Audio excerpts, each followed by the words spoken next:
What you doing out in these streets, Leroy? What you doing out in these streets? What you doing out? What you doing out? What you doing out in these streets? What you doing out in these streets, Leroy? We in these streets. Yeah. People need to fucking know this. Okay, I have to say, like, before we talk about things Okay, and yeah. business and stuff, I have to say that, Mr. Dixon, like,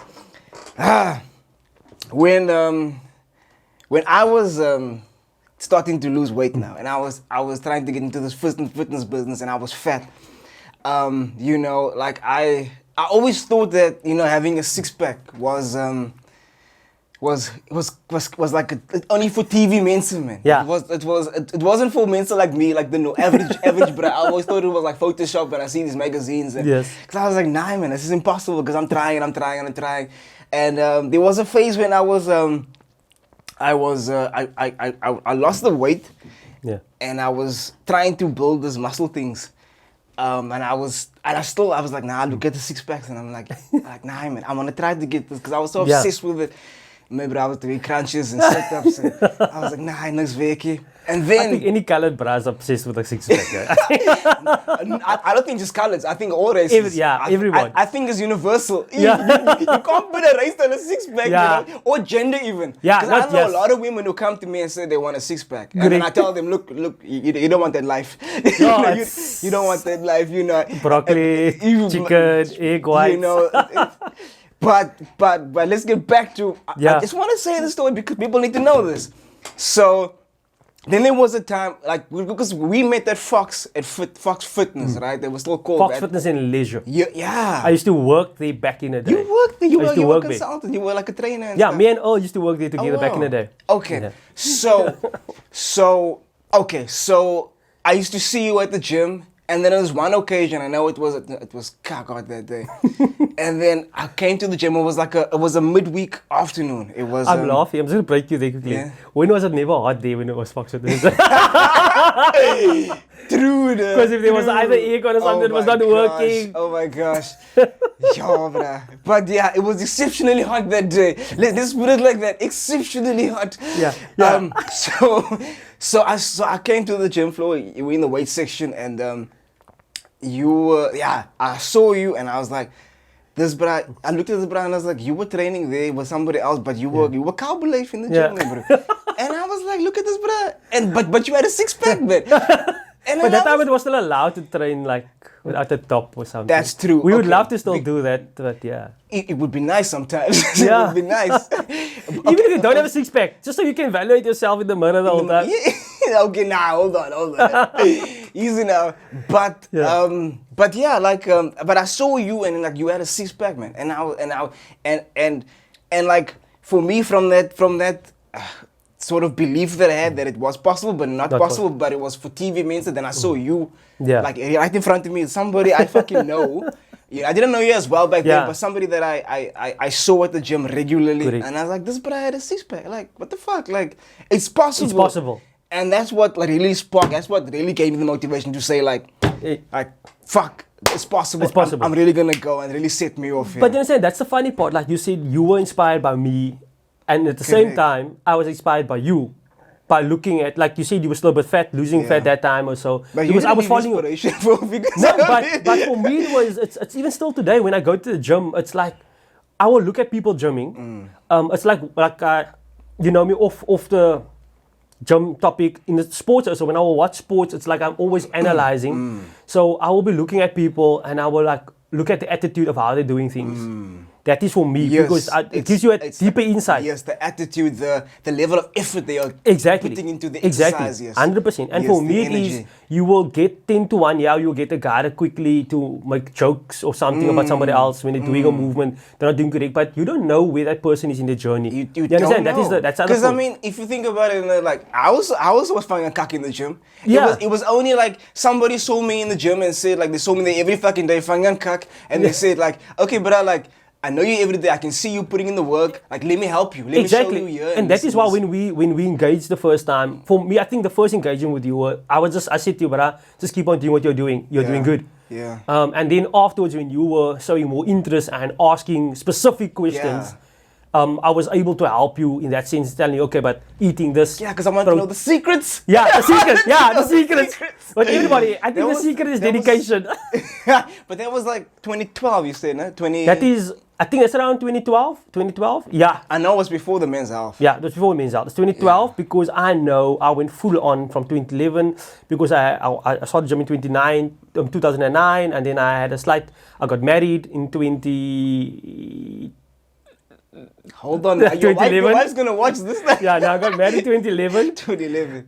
And then, so there was a slight break in my gym routine. Oh, okay. And also, not just a real break, it was also, I stopped running competitively. Oh, you weren't athlete. Yeah, I was a track athlete. Okay. Yeah, 110 meter hurdle and sprints and stuff. And then because then I transitioned to coaching, and I made a decision, like, if you want to really be a good coach in what you're doing, you need to dedicate a lot of your time and effort into it. And not saying, yes, I can't race anymore, but I enjoyed the time that I had on the track. Yes. Enjoyed the teams that I represented, from provincial teams, competing at nationals and stuff like that. I enjoyed it. And somehow I got to a point where I said to myself, okay, I'm not going to compete international myself as an athlete or represent South Africa. How old were you when you made that decision? When I made that decision, I was 23.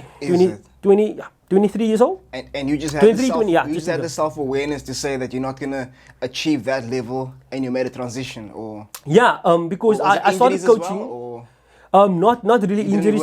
No, not injuries related. I was just like, I had a vision of where I want to be in the sport also, and what I want to do. And I came to this point of like, it's because you're 23.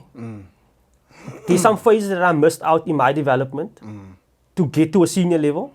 Yes. There's some stuff that I missed also to back me to get to that level. Okay. Won't say financial, won't say sponsored, stuff like that, but just I knew. So, and also obviously studying at that time, and then obviously starting to doing my practical hours within my coaching. And obviously I pursued a career into athletics, and I'm qualified rugby coach and athletics coaching and strength and conditioning.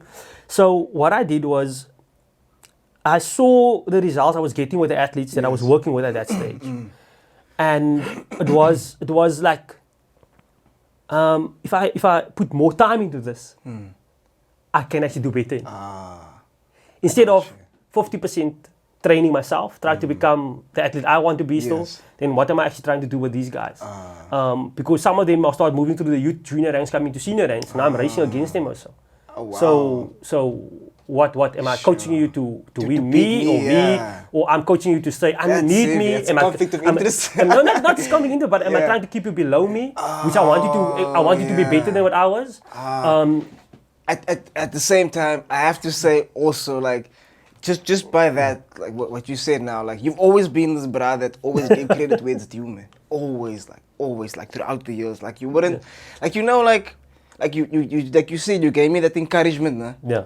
When I got to the gym, and you saw, like, I just keep going, you know. And when I finally got like a physique wise, just before we did by the time we did the men's health thing, then it's like you didn't face me like you know, when you get to a certain point, and then people's like, they encourage you there, and then when you get to a certain level, then they like back off, and then like, nah, but I was getting too good now. He's getting better than me. Yeah, so it just not. Let him be on his own, and I'll do my thing. Yeah.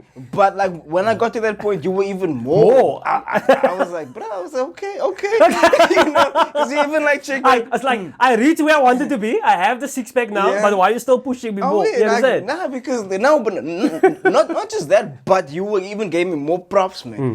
You know, because you still said, like, you went through my Facebook, and you saw all my full photos when I was fat. It was like, to come to now, and like, I remember we had this whole conversation about, you know, your journey as well, and how we both started, and so like throughout the years, man, like, you've always been like, and it's not just when things are going your way also. If things might not be going your way in your life, but you still, like, if you see somebody doing well, you always give them that props, man.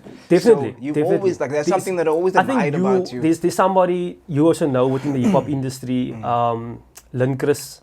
Oh, yeah. So me and Lynn Chris actually studied together. We were at the same, not studied together, we were at the same time at college, and we were hanging out and friends and all those things.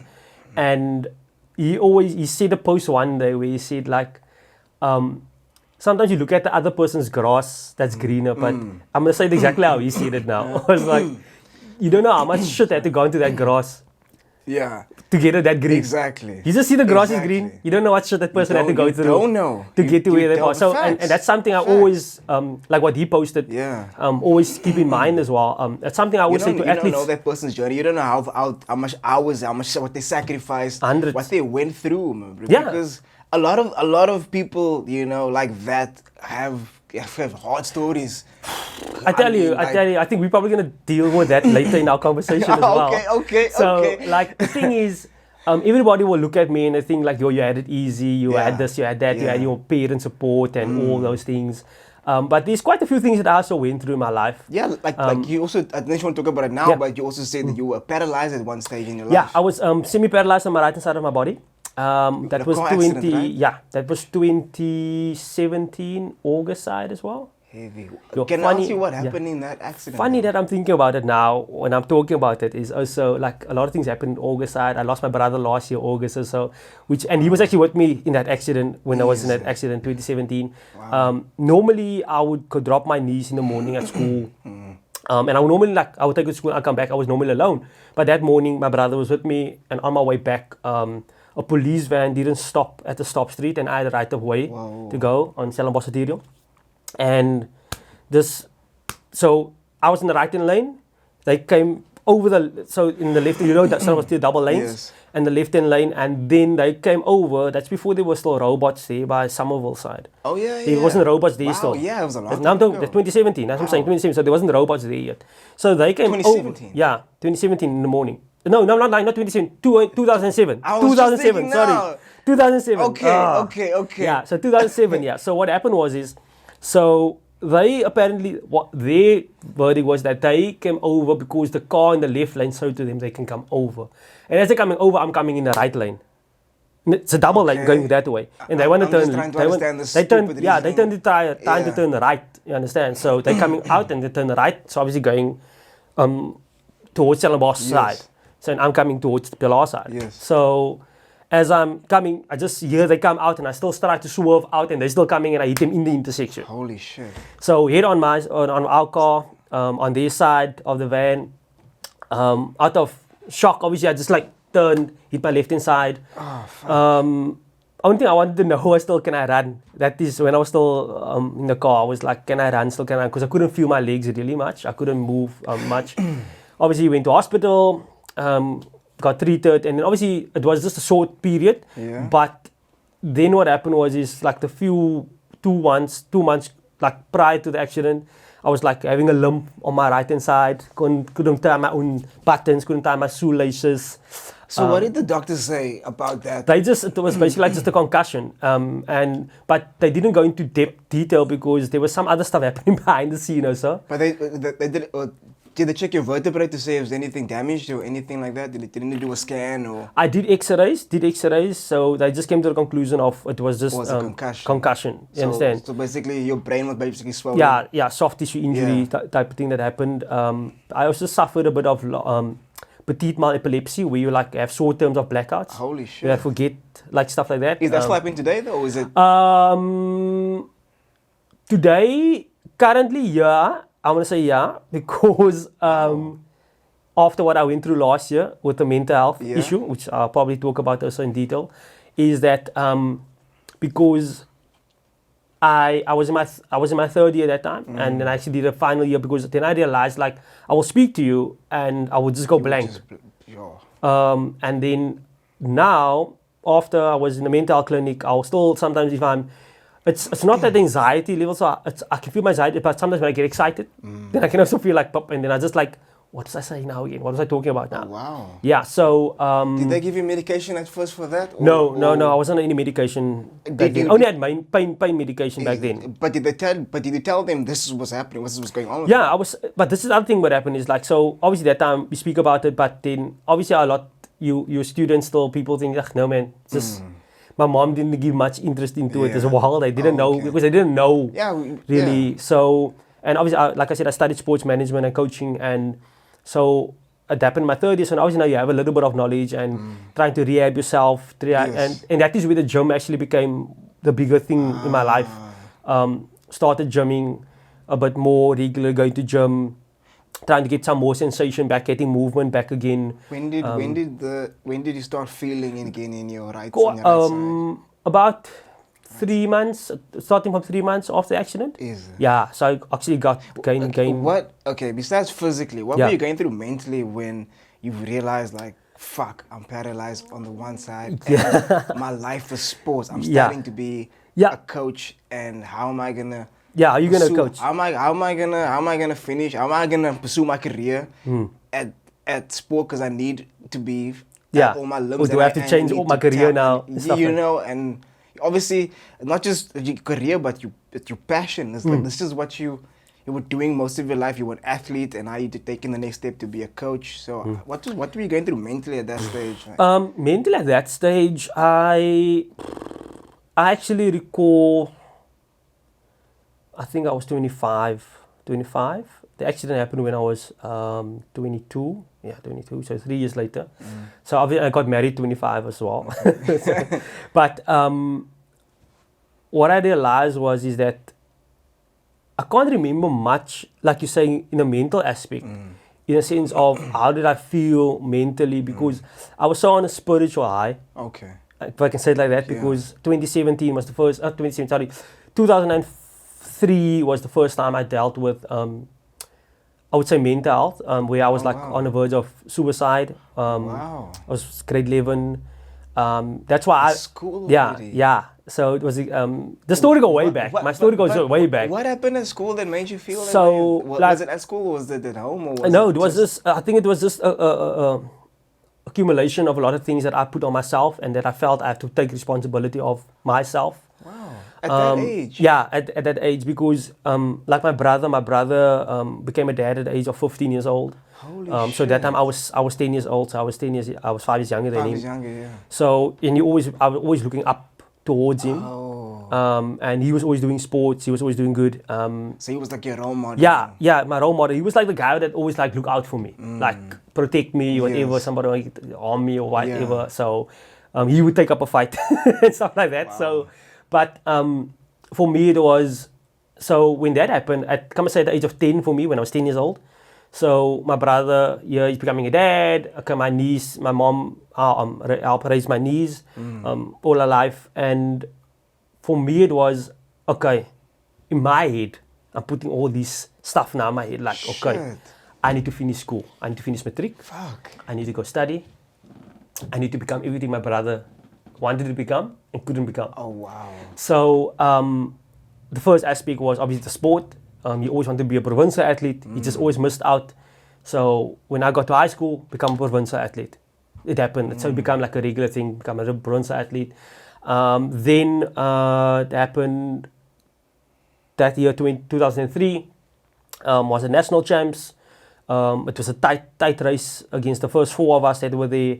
And in the final, so the second last hurdle, stepped a bit skew, finished over the race, came fourth tight. And so, okay, I'm cool, I'm fine with it. It didn't hit me anything. Okay. So, then later that year, so over the years, my academics also went backwards from what I'm used to having as well. From primary school, I was a 80-90% guy the whole time and stuff like that. And getting to high school, you're also 80%, and then dropping down to 70%, dropping down to 60%, and then dropping down to even 50%. And now, so, but now you're not phased because I'm sports. I'm running it. I'm anyway looking at having a career in sports, so it doesn't phase me. Yeah. And then after that year at nationals, and then only later the year when I started training, I'm feeling this back pain, severe back pain and stuff like that, and I can't run properly and stuff. So I have to take more rest periods, all those things. And then you start thinking about, like, what is people going to say if you can't perform anymore? But also now you're dropping your family. I'm on a bursary at school. What's going to happen to my bursary? All those type of things. So it's all this pressure I'm putting on myself. And because all these dreams that you've put out there already that you want to achieve, that this pressure you put on yourself, you were like, am I going to achieve this? It's not going to happen. And I was joking the whole time. I remember like yesterday, we were sitting in the cafeteria, me and a couple of friends, and I just said, I just must kill myself. In my head, it's like, because said the that out school. loud? Yeah, I said it. And what did your friends say? when Because you we're said joking, I'm joking and Oh, I'm okay, so laughing. they So just- nobody, nobody took you So serious. that's why today, whenever I hear somebody speaks about, somebody just kill myself, I don't take it as a joke. I give attention to it. I'll make sure that I reach out to that person, that we talk, or just give this person an ear, that there's somebody listening. So what happened is I was still sitting. I think that morning I left a letter at home also for my mom already. like a suicide. Like a note, yeah, how I feel and what I feel like doing Okay. and stuff like that. And I left it because my mom would make up my bed in the morning back that time because I left early to go to school. So I'll know she'll find it under my nice pillow. mom making your bed. Yeah, yeah. So I'll now find under my pillow. So she'll find under my pillow, and then obviously eventually she found the letter but didn't say anything. And because that's just why I felt that would be my way of expressing myself, like to know how I'm feeling. Because I'm not gonna lie to you, I was an introvert like most of my life up until that moment in 2003. And then so like the school where I was at, where there was literally there's a bottle store there, and then like less than 100 meters. There would be. Dare you put your phone off? The phone is off, but it was just the alarm that went off, and so then I literally there's like if it's 200 meters apart from that, it's not 200 meters because I know there was a garage, petrol station between the two. Okay. Liquor store, there's a pharmacy. Okay. So I'm like thinking of because I started working from the age of 15, just before I turned 16. Worked at a shoe shop. We all started hustling somewhere to make some money. Holiday job and stuff like that. So I always had money, like when I was in high school, from either working or I would be saving up my lunch money my mom gave me or my taxi fare, and I'll walk home around in the afternoon, stuff like that. I know what you mean. So been through that. And then actually bought my own cell phone via that way as well. So Nice. so basically, I had the sort of buying a bottle of whatever wine, strongest wine. I didn't know alcohol at that stage. I didn't What drink. was it though?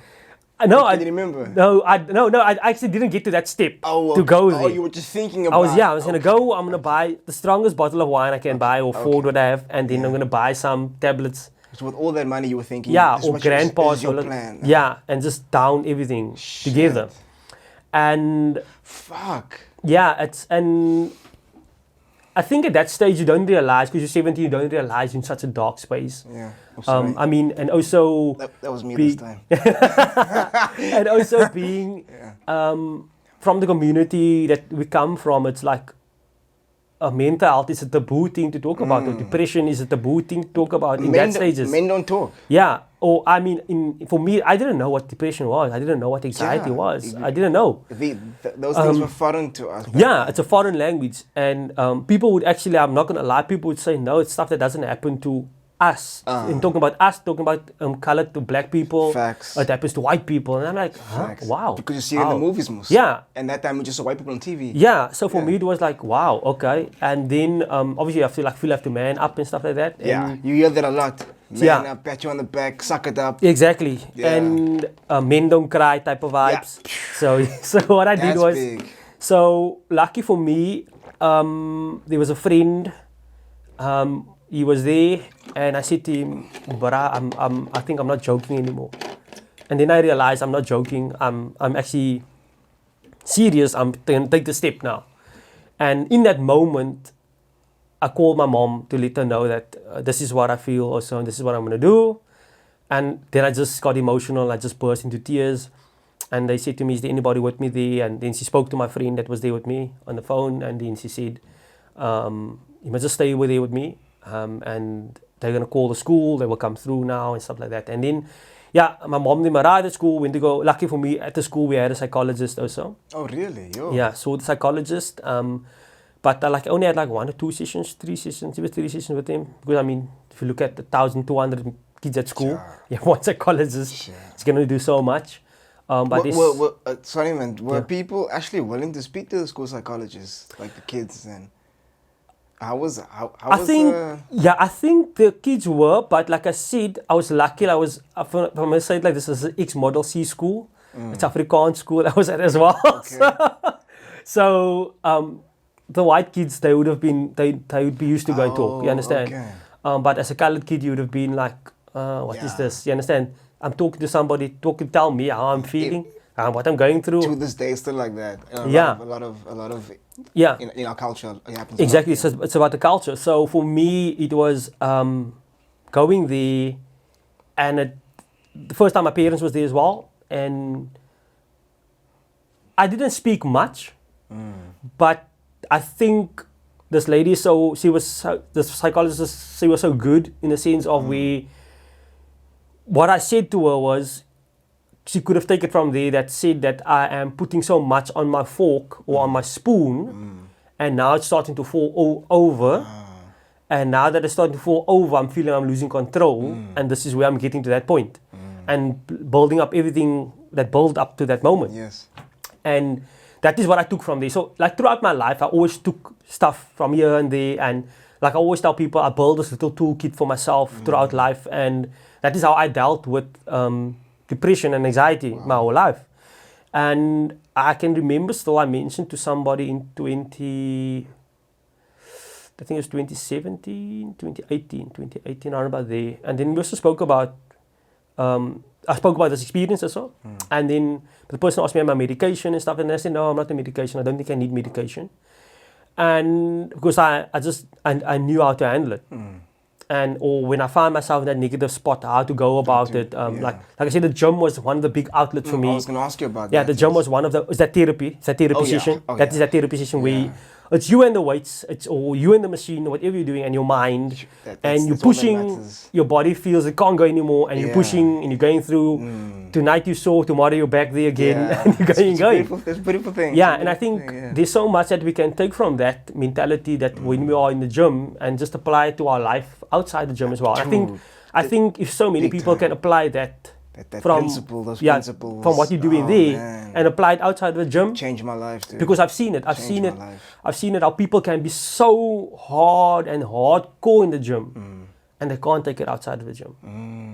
You understand? And when they walk out there, they're like, the world is on their shoulders. I've seen it, and I've spoken to many people about it already.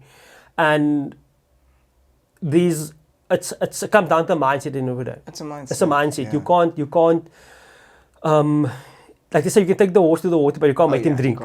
So for me it was so, and then I think it was, where are we now? So then 2022 now, 2020 November. I won't forget. I think that video is still on. It's still on my Facebook.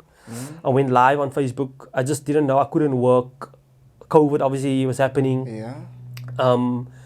And it was just something I was battling the whole time with. It's like every time when I say to my son that I love you, it's like, when is this the last time I'm saying that to him? That is like the thought was running to my head. So 2010,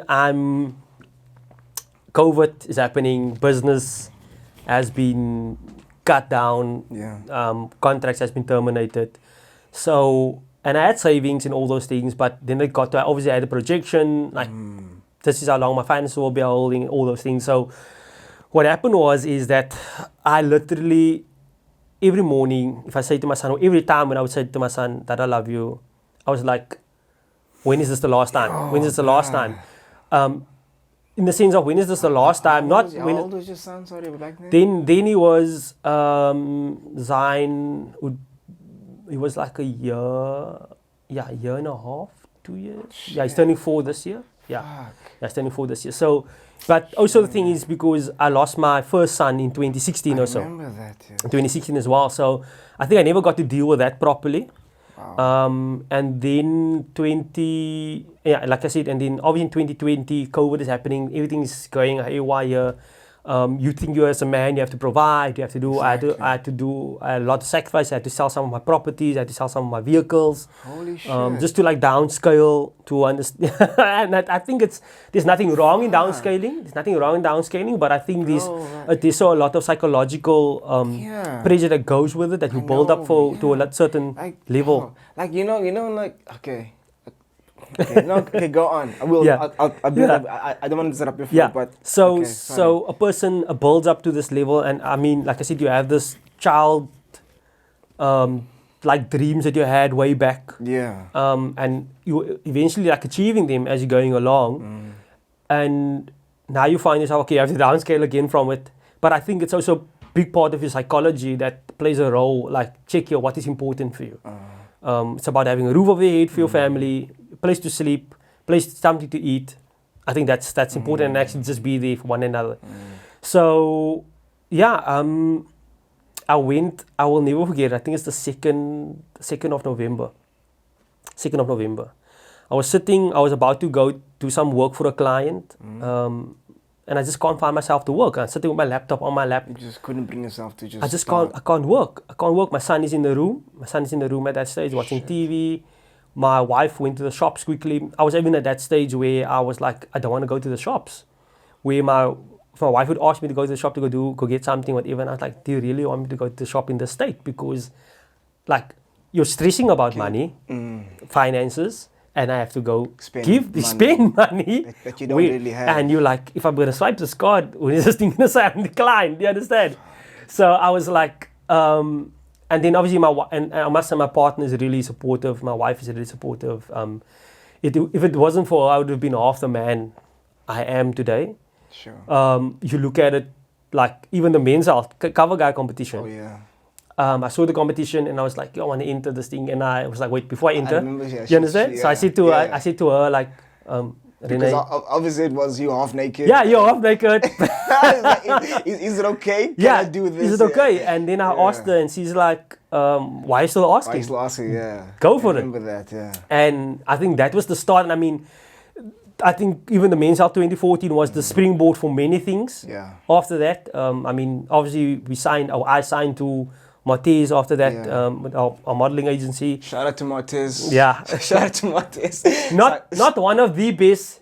She is the best. The best. She's the best out there. Sign us both. I don't know why she signed me though, but No, so she sees potential.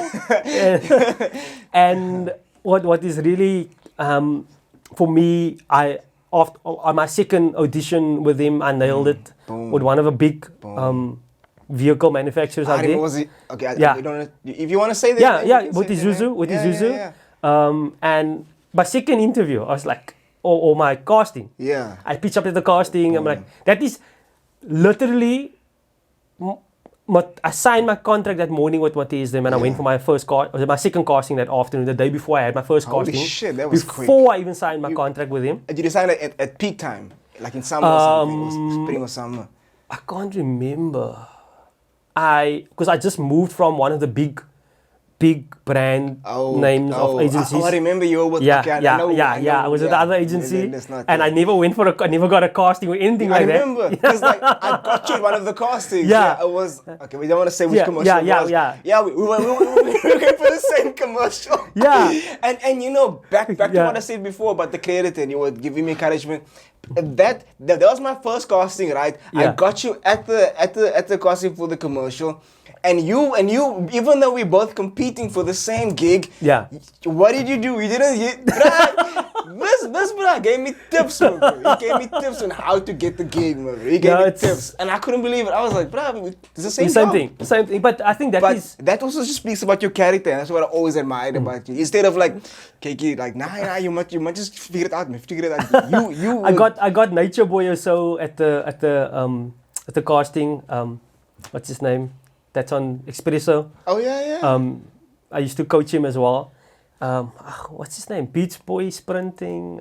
Nature Boy. Everyone knows him as Nature Boy Cape Town. And we also got each other at the gig once, and also for the same thing. Is it? And once again for me, it's like if whoever goes in first yes, is coming out back and telling the other one. What is happening inside? but that's what the amazing thing about that culture is that because I thought it was this competitive dog eat dog. Yeah. But when you get there and you meet strangers, then you get to talking and you become friends and you give each other tips, you wish each other well, you know, and it's so refreshing, man. Yeah, but I think that plays a big role, like you just said earlier on a person's character.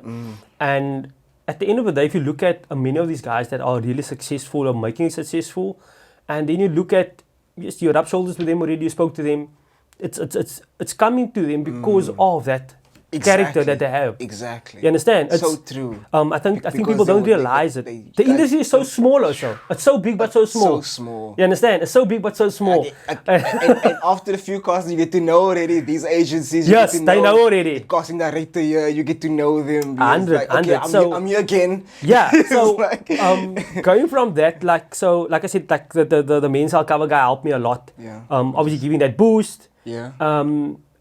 Like I said, dealing with mental health at that stage, with not getting professional help or anything like that. Like I said, in 2020, having this breakdown on social media. Yeah. So anybody that follows me on any social feeds, they will know most of my posts is always like positive or uplifting. But in all honesty, it's like it comes from a place deep down inside, something I went through or something I'm experiencing, Yeah.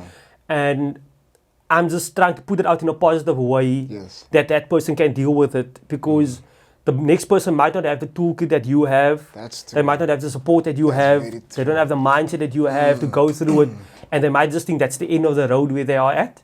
True. And if you just shine light on it, but check if the road goes on, and by saying that message out there to them, and then they are obviously looking at it, but if Aura can do it, I can also do it. Exactly. And I always have this mindset, like if I can do it, the next person can do it better.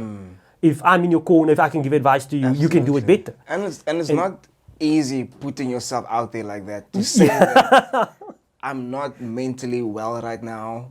Yeah. You know, I'm dealing with something. Yeah, that was the first time actually I broke down. I was in tears. I was crying, and the message that I still was bringing across is that just hang on in there. If you're going through something, just hang on in there. Don't give up. you still Basically, giving I was telling myself also just to hang on in there. Yes. I was just telling myself to Yes, hang on 'cause in there. At the end of the day, you might be on live, but you're Yeah. speaking to these people, right? Yeah. But it's like a selfie. So you're speaking to yourself. Yeah. So you're telling yourself, but you're also telling everyone. So I Correct. get it. I get And that it. is, and I think that is sometimes also. I think we spoke about it just before we went on air. Is that social media is not always. We all know social media is not real. It's not real. It's not real. It's not real.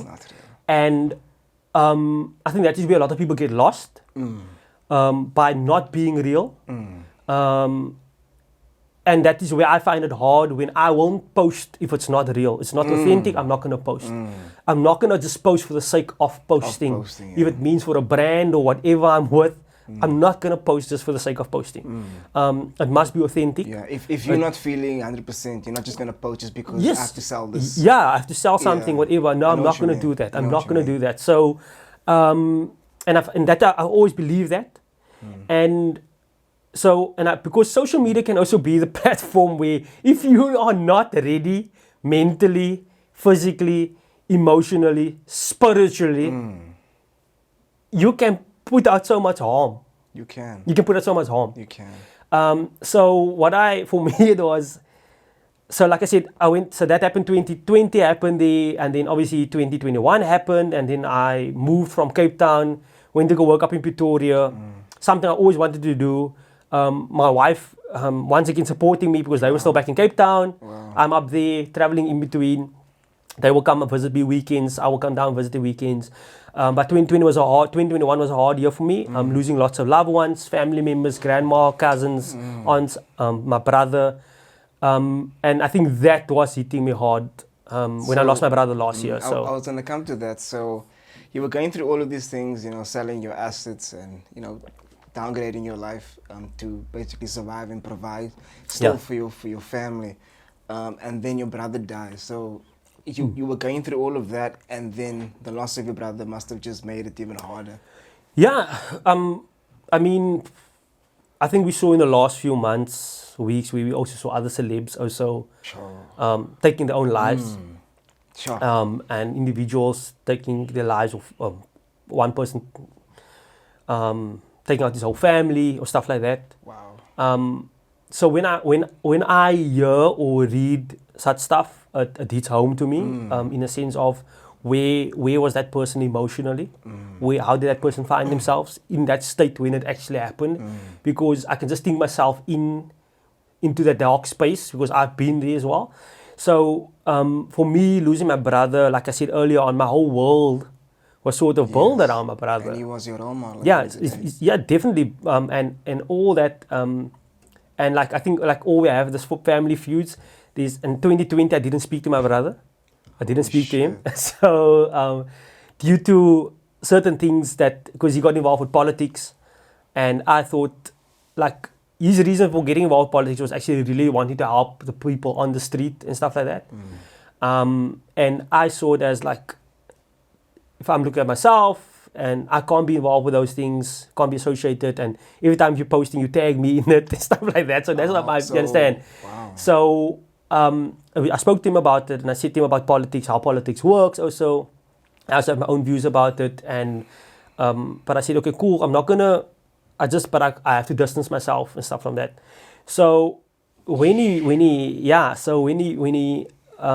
but before I moved to Pretoria that December, I just took it, it's important because I grew up in a very tight family, a tight family, if I can say it like that. Me, my mom, my dad, my brother, my sister, my younger sister, and obviously my niece that also grew up with us.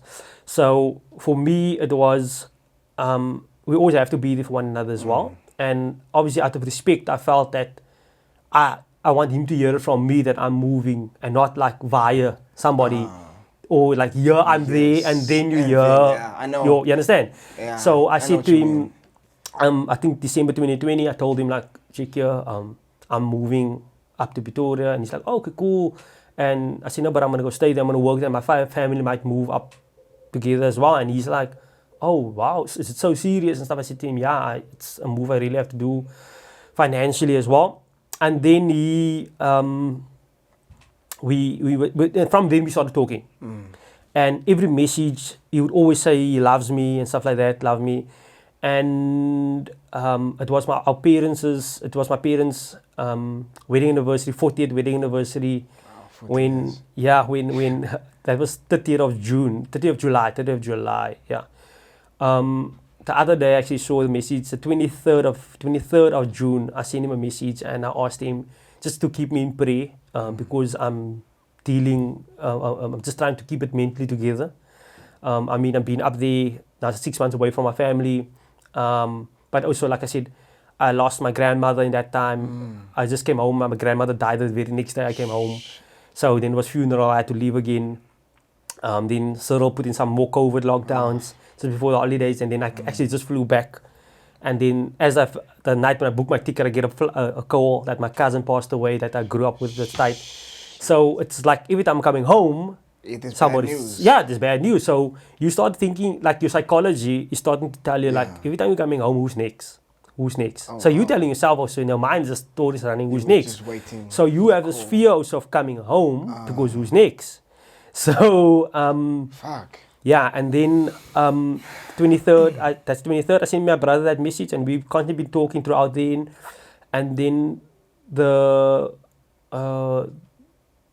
Olympic Games was on, and he sent me a message and he said to me, so proud of me, because he's looking at the athletes that's running the Olympics, and some of the athletes that I've been working with and helping also that side.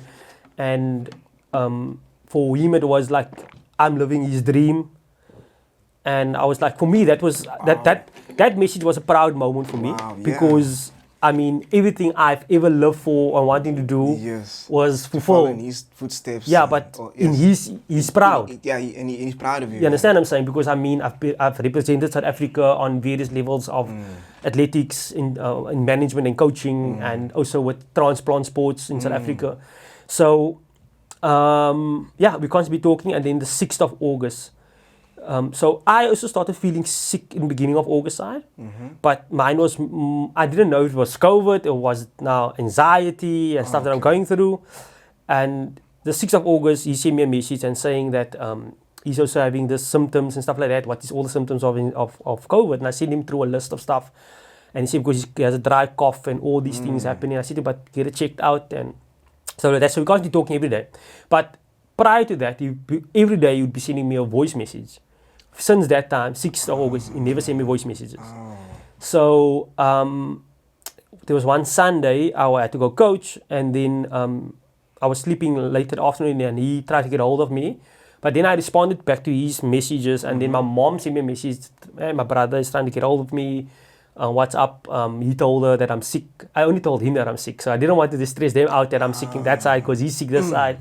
And we literally, so we were talking the whole time, and I could hear my mom was concerned about him or so. Yes. And he, like, I must say, spiritually, he was on another level. He sent me a message where he said to me about I need to come back home to my family, and he said, like, surrender yourself fully to God, and he repeated like 5-6 times saying, surrender yourself fully to God, and you will see God, what God will do for you. And in that mind, I was like, yeah, I am putting in sacrifices, and I am spiritual. I believe in God, and I believe on the journey that I was at that time. Also, it is a journey that God has put on my way. But also sometimes we need to realize when that journey comes to an end. Yeah. You understand what I'm saying? So, and then what happened was the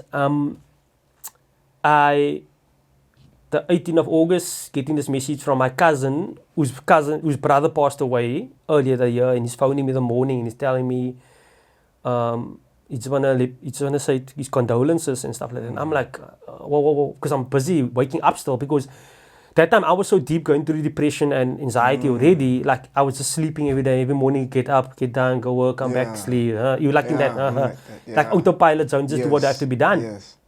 And my cousin phoned me, telling me, he's going to tell me condolences on the loss of my loved one. And I'm like, whoa, back up. What is happening here? Holy shit, so you knew nothing before I didn't know anything. And that was about 8 o'clock, 8:30 in the morning that he called me. Fuck. So I was like, whoa, what's happening? But I wouldn't have had it any other way than him calling me, because we have a very good relationship as well. And apparently, because my mom she just couldn't get herself, or nobody could get himself to call me, to tell me. To say it out loud, basically. Yeah. Like to accept that he's gone. Yeah, and then they phoned, or I phoned my mom. I phoned my mom after my cousin phoned me, and my wife was actually on her way to take them to my brother's place. And then I was like, I spoke to my mom, and she said she can't speak to me, but she was crying. She can't speak to me, and I was like, wow. And so obviously now the reality kicks in, sort of, and my dad speaks to me, and my dad said my mom can't speak to me and stuff like that. But they're on their way there now.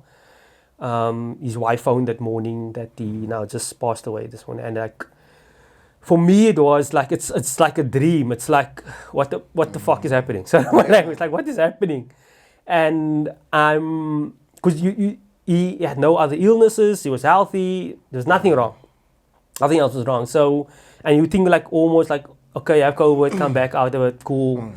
And then my sister called me. My sister called me because she was actually on her way that morning to go drop her daughter by my mom, and she has to pass my brother where my brother stays. And then she actually turned around and she went there and she phoned me, and she's like, she's still feeling her pulse. And I said to her, okay, but is somebody doing CPR? I know his wife knows CPR. I said, just keep doing CPR until the medics arrive at scene. So now you're having this like, okay, there might be still hope. There might be still hope at the end of it. So obviously in your heart, you're having this thing. I mean, like, I dealt with losing my son 5 years prior to that, and you also had that whole hope type of vibe because he was stillborn. But it was literally 2 days before he had to be born, his heart stopped beating. So now it's like almost this whole same thing is playing off again. And I tell them, keep going CPR, keep doing CPR. And in the meantime, I'm still in Pretoria. I need to find my way back. I need to get back to Cape Town. I need to... and immediately, I tell my wife, because she used to work at the airline and stuff like that. I said to her, can she tell me what is the best airline, cheapest flight, earliest flight I can get back out now? And she looked up, and I went online, booked the flight. Flight was booked at like past 1 side. So 1 o'clock, 8 o'clock to 1 o'clock. It's a long time. It's a long time. And then still still 2 hours to fly down to Cape Town as well. So you're looking at about 5 hours. And 2 hours without communication. Yeah, and your mind is... You can't also check, is he okay? What happened? Yeah, no, so in the meantime, at the house, I was staying in a commune house type of vibe, and told some of the guys staying there with me, and they're like, don't worry, coach, and stuff like that. And so going to the bathroom, it's the other alarm that went off, sorry. I don't know if it's alarm anymore. I don't know. So then I go to the bathroom, but I can remember I go into the bathroom and I get out of the bathroom. I go into the bathroom, get in the bathroom, but I just not getting anything done. Not getting anything done, and now you get a phone call this time, and then I found this other guy that's up in Pretoria, originally from Cape Town, and I said to him, he always said to me, like, whenever I need his help, I can just call. And I said to him, I just need to get to the airport as quick as possible. If you can, please give me just a lift to the airport, so that I can just get to, because for me it is, I just need to get out of the house, get to the airport at least. I would rather wait there. And I thought I'd rather wait there, but then now emotions started running while you're sitting, because now thoughts started running through your head. And this guy came, pulled through, took me to the airport. But before I left for the airport, so my wife called. Well, I called my wife and I asked, is the emergency services there already? And she's like, yeah, they are there. And I said, okay, what did they say? And they said, no, he didn't make it and stuff like that. And I'm like, okay, cool. So now I'm like, yeah. So now it's, I go through, and apparently now they're waiting, obviously, for the forensic people to come get him, all those things. So, yeah, that was for me, it's like your whole world come crashing down, and you're still trying to, now going back to all this, going back to your toolkit now, but in the toolkit there's nothing for this. There's a few tools missing. There's a few tools missing here now. There's a few tools missing for this job that is at hand here now. You understand? So because I got to terms with it in life, that everything we go through is actually, it's God shaping and molding us sometimes to get ready for the things that we need to get to. And yes, I was sort of shaped and molded to this. Yes, I lost a son, but it's a different story. I knew my brother for 35 years of my life.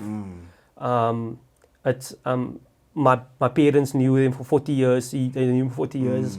It's totally different to what I experienced. You understand? There's no pain that can compare to all that. And once again, I had to go back. I went back into that mode of I have to be strong for the family. I have to be strong for my mom. Again, what I did at the age of 10. I'm putting again that on now again, and I just need to stand strong. I just have to be Alroy, because everybody believes Alroy is gonna have an answer to everything. Yeah, it's gonna save the day. Somebody actually said that to me once in the gym where I was gymming, so I was going heavy weights. And the person said, "Why are you doing that to yourself? Why are you pushing it? Remember, your body is a temple of God." And I said to him, "Exactly. It's a temple of God, and I need to make it the best temple that I can make it for God." So you were saying you shouldn't go. I shouldn't push myself. I shouldn't push myself so hard. I shouldn't push my body. That's the most ignorant thing that somebody can say. And your body is a temple, and you can't push hard. Yeah, and I said to him, but that is exactly the reason why I'm doing it, because God is giving me the strength every day to do this. Because that is when I walk into the gym. That is the mindset I'm doing. God gave me another opportunity to get up today. And that person wasn't a big dude or anything. He wasn't like a real gym guy, you can see. No, it's actually a guy that's for a while in the gym, but the thing is, once again, it goes back to what we spoke about earlier on, is you never know that person's story, how much shit that person had to go through to get to where that person is at that stage. So, yeah, we went. I got back home, pulled up at home, and just my dad was sitting on the stoopy in front, and just gave my dad a big hug, and my dad probably gave me the biggest hug he ever could give me. And cause like we should parents, kids should outlive their parents and not the other way around. That's what they say. Your child is. Yeah, I don't know if this stands the Bible like that also, but I know that people normally say that as well. And I spoke to somebody else the other day or so, is this that very day when I lost my son, that was the thought that went through my head the morning, because that morning I drove past my mom's house, and my grandma was staying with my mom, and my uncle just passed away a few weeks before that. And I was thinking, but like you just said now, a parent should not outlive the child. And not knowing that I will be experiencing that the very night, that same night, that Thursday. I won't forget it. Thursday, the 20th of October, 2016. So I will never forget. I will never forget it. That was the morning I drove past 5. I drove past, and then the news we got at the evening was about 6 o'clock side. When we went, they couldn't find a heartbeat.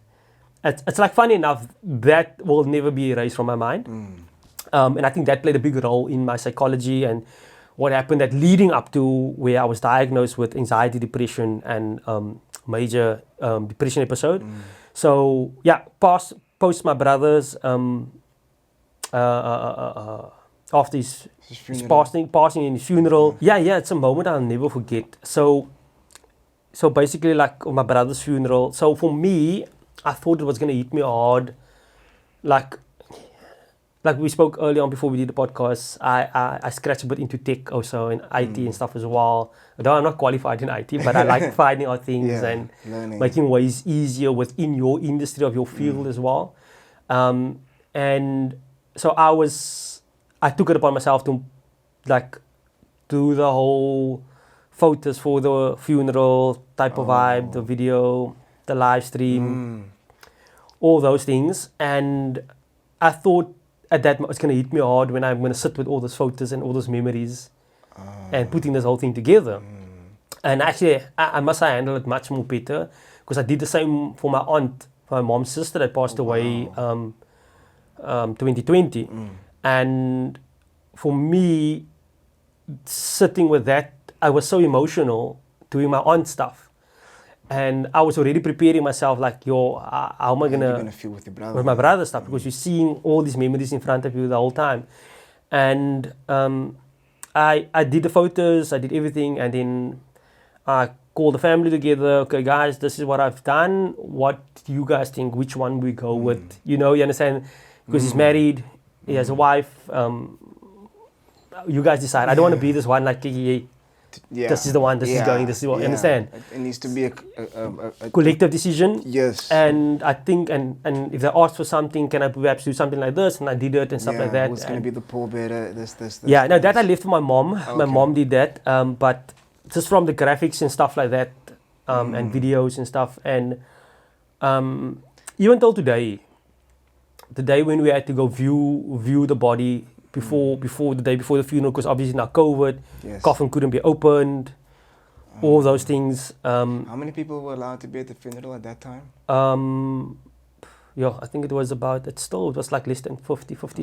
I think it was 50 people. So for me, it was at the funeral parlor type of vibe. But for me, it was. Because obviously my son, it was different. The body was already, we already went to go identify the body. And obviously my mom and his wife, my dad, they went to identify the body. But then the day when we had the viewing, there were quite a lot of family members that day there to come and view. But that was for me the first time I see my brother. The first and the last. You understand? Coming back, the first and the last. And I think a lot of people don't realize, I think that's why important at the viewing, when it's a person's funeral, that last viewing, just to go, it is final. You understand? I don't know about that. You understand what I'm saying? I don't like viewing. Yeah, I like remembering the person alive and not, Yeah, exactly. But that is for me. It makes that conclusion that it's official. It's official. The person. Yeah. And for me, it's like my brother had this. I told my mom, it's like my brother was speaking this heavenly language that we didn't understand.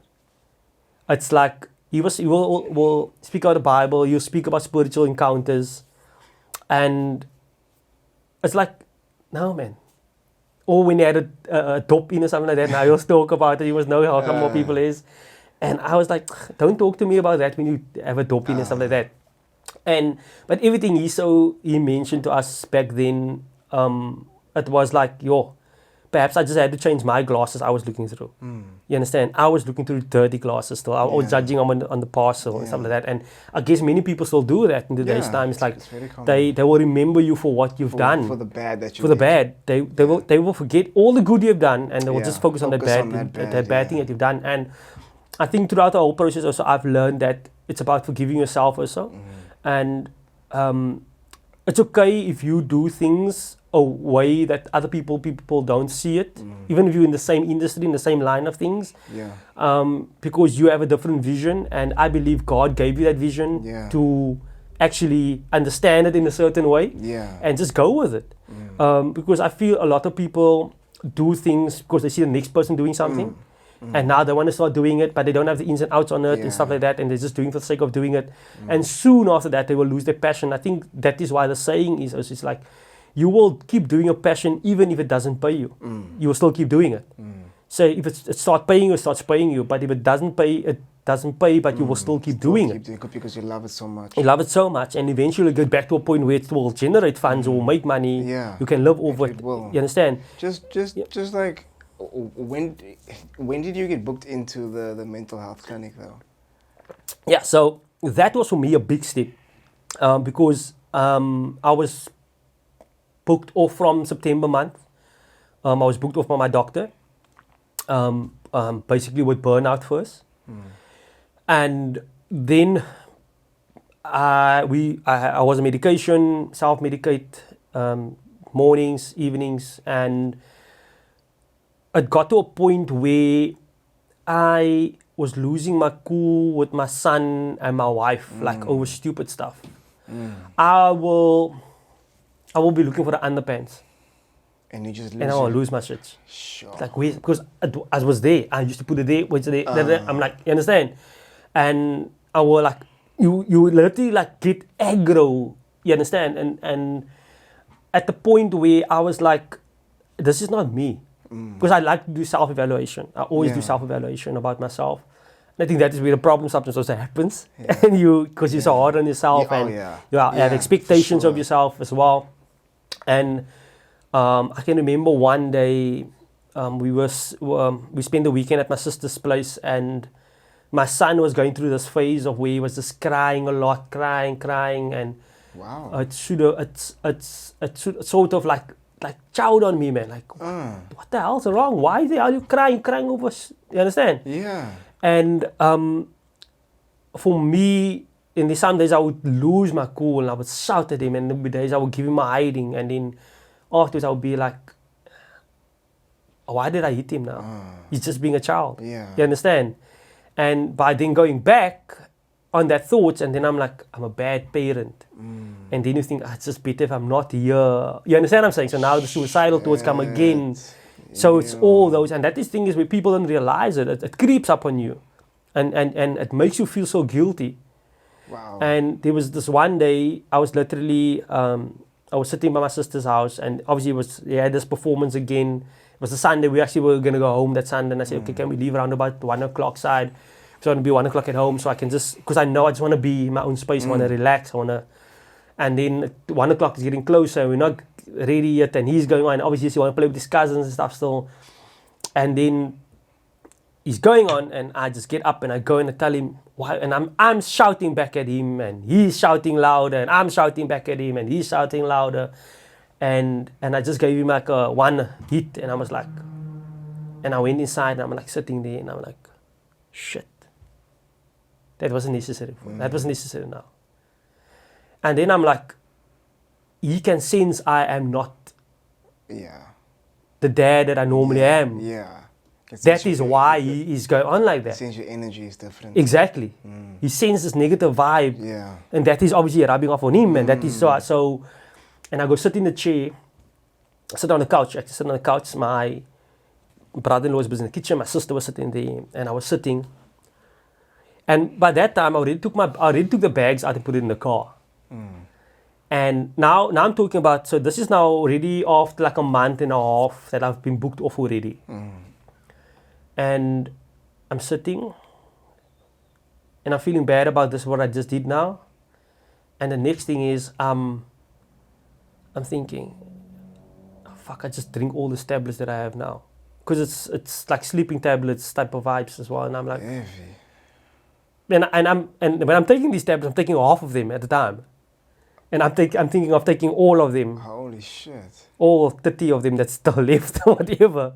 Whoa. And I was like, and I'm sitting, and now you're battling, you're fighting in your mind now. You're fighting. And I'm like, you know it's not the right thing to do. But on the other side is you're a bad father.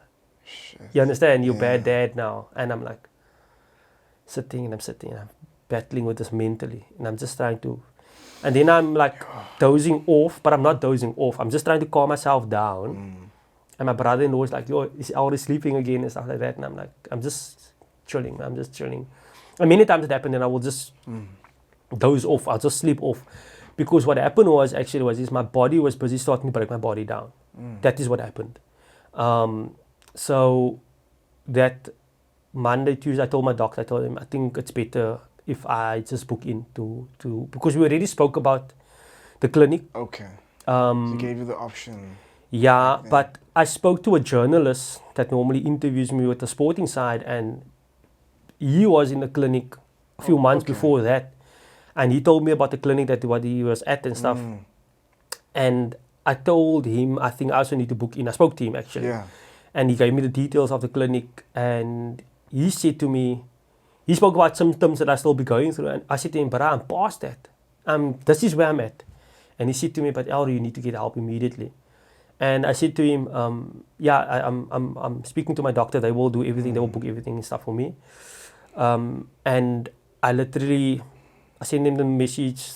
They booked out everything, and then they said, okay, because the psychologist could only see me the 24th of November for the first time. Shit. And that is, and It's a I'm long talking, time. and we in October. October, yeah. In You October. need help now. Yeah, yes, I'm like now in October. I still celebrate my 10-year wedding anniversary as well. Wow. So you're going through all these things, and because now you're there, and then you're there, and then you're there. And for me, it was, I literally, I said to my wife, I think this is a bit that I'm just gonna book into the clinic. It's just, I think I'm gonna give it a go. I'm gonna give it a shot. I don't know really what happens at the clinic. People say, no, you go there and you relax and chill, whatever. Yeah. So I'm like, okay, cool. I'm gonna go relax and I'm gonna go I'm chill. gonna go chill. I got booked into. Luckily, I think it was a good clinic. I booked into. It was Tegen Clinic. Tegen Clinic out in Loewenstein. They're part of the. okay. They're part of the Life Part clinic groups as well. Okay. So they have a whole couple of clinics out in Cape Town. Okay. And obviously with a nice view, Table Mountain, you see the Cape Flats and all those things. And my bed was actually just next to the big sliding door, so I have the window. Oh, wow. So at night you can see the lights and stuff like that. If Eskom didn't put off the power. Yeah. So you can actually see, okay, there's a power outage. Because luckily we have a generator also there at the Duggars. Oh, wow. So you can actually see Yeah. it, right? Yeah, then you see And there. stage 2 over there. There we Stage- go. yeah. Yo, and you're like, That's it. okay, so now booking into the clinic was, so I booked in the 2nd of November. Okay. 2nd of November, I got booked in. Going there, so now you have to do a COVID test before you go in, all that COVID test. So it's negative, I go in. My wife said to my son, my mom went with to take me to when I went to the clinic. Because I told him I'm going to go in. Just stop right there. Speaking about your mom, I just Yeah. brought back something now. At the beginning of the conversation, you wrote us a letter and you left it. Like, this is when you were, I think, in Grade 11. grade Yeah. 11, yes, about Yeah. 16 or so, right? 17, yeah. Oh, 17. So you left this letter on your bed. Your mom found it, but she didn't say anything. Did she not say anything at all, or did she later come and say, I got your letter, let's talk, or Yeah, what happened? she got the letter. We always had this vibe of with my mom. We would call it the kitchen sit down type of vibe. Like the freezer like has a dent in actually. As you all would have, if there was an issue, you always come sit there, sit on the freezer. Mom is busy in the kitchen while she's busy. Now we have this chat and talk and stuff like that. She would never bring that topic up directly of the letter, but I could hear she knew about the letter. She actually did mention it also when we saw the psychologist, that she saw the letter and stuff like that. Okay. So, but I don't think a lot of people know how to deal with mental health illness, or if I can say it like that, if that's the right term. Yeah. But because I even spoke about it the other day as well, is that you hear it so much now, even in work environments. People talk about mental health, wellness, mental wellness, this and this. But I think once that employee or employer comes and say that they struggle with mental health, they're not getting the response is not suffice to what the call out is.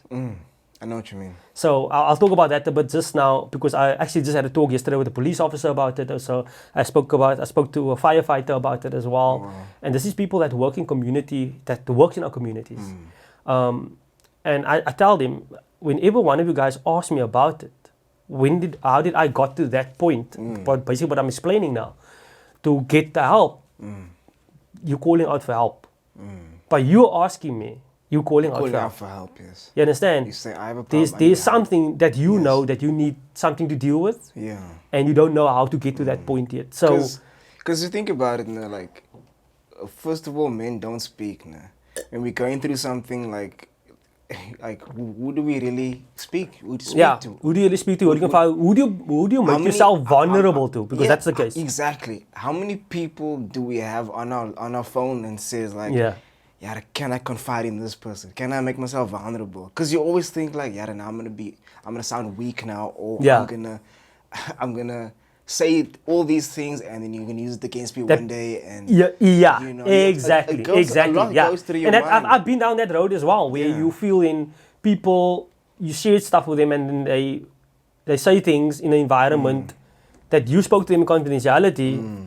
They bring it up and making you feel more bad in a certain situation because you're not focused. They put it in your face kind of thing. You understand what I'm saying? So I know exactly that we're talking about with guys who are vulnerable. And whenever I see on social media, like I see you going through something, and I always private message you and I say, bruh, like if ever you need to talk, I'm here. And then you say, yeah.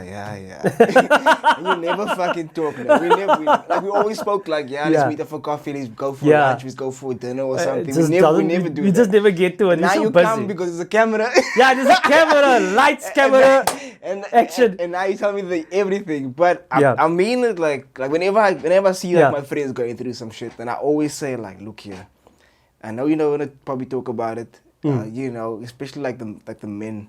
Yeah. The guys that always say like, I'm here, I'll listen. We don't have to. Yeah, because the funny part is with men to normally be like, can we take a couple of drinks, man? Can we go drink? Yeah, And that is the thing you don't want to be at. Yeah, you shouldn't be there. But I don't drink. No, I'm not saying no, but I'm just saying. I will take a beer, I'll take a drink. I'm telling you, I will drink, but my thing is, the thing is, I think a lot of people don't realize, you always need to be, I've made a post so I think about it, you need to be so aware of your surroundings, where you are, what you do, who you are around with, when you are at that vulnerable stage, when you find yourself feeling suicidal, because I can say, I'm gonna kill myself, man, and then the one person, you can respond, say, but I just do it, man. Then boom, that is just the fire, that was just the ignite that I needed. You understand what I'm saying? That is just the ignited it. That is just the ignited that person might have needed. We leave, careful. we part, and you think I'm going home, and I'm not going home. I go home, or I drive. Like for me, I drive many times. I drive on the N1, taking the bridge on the R300.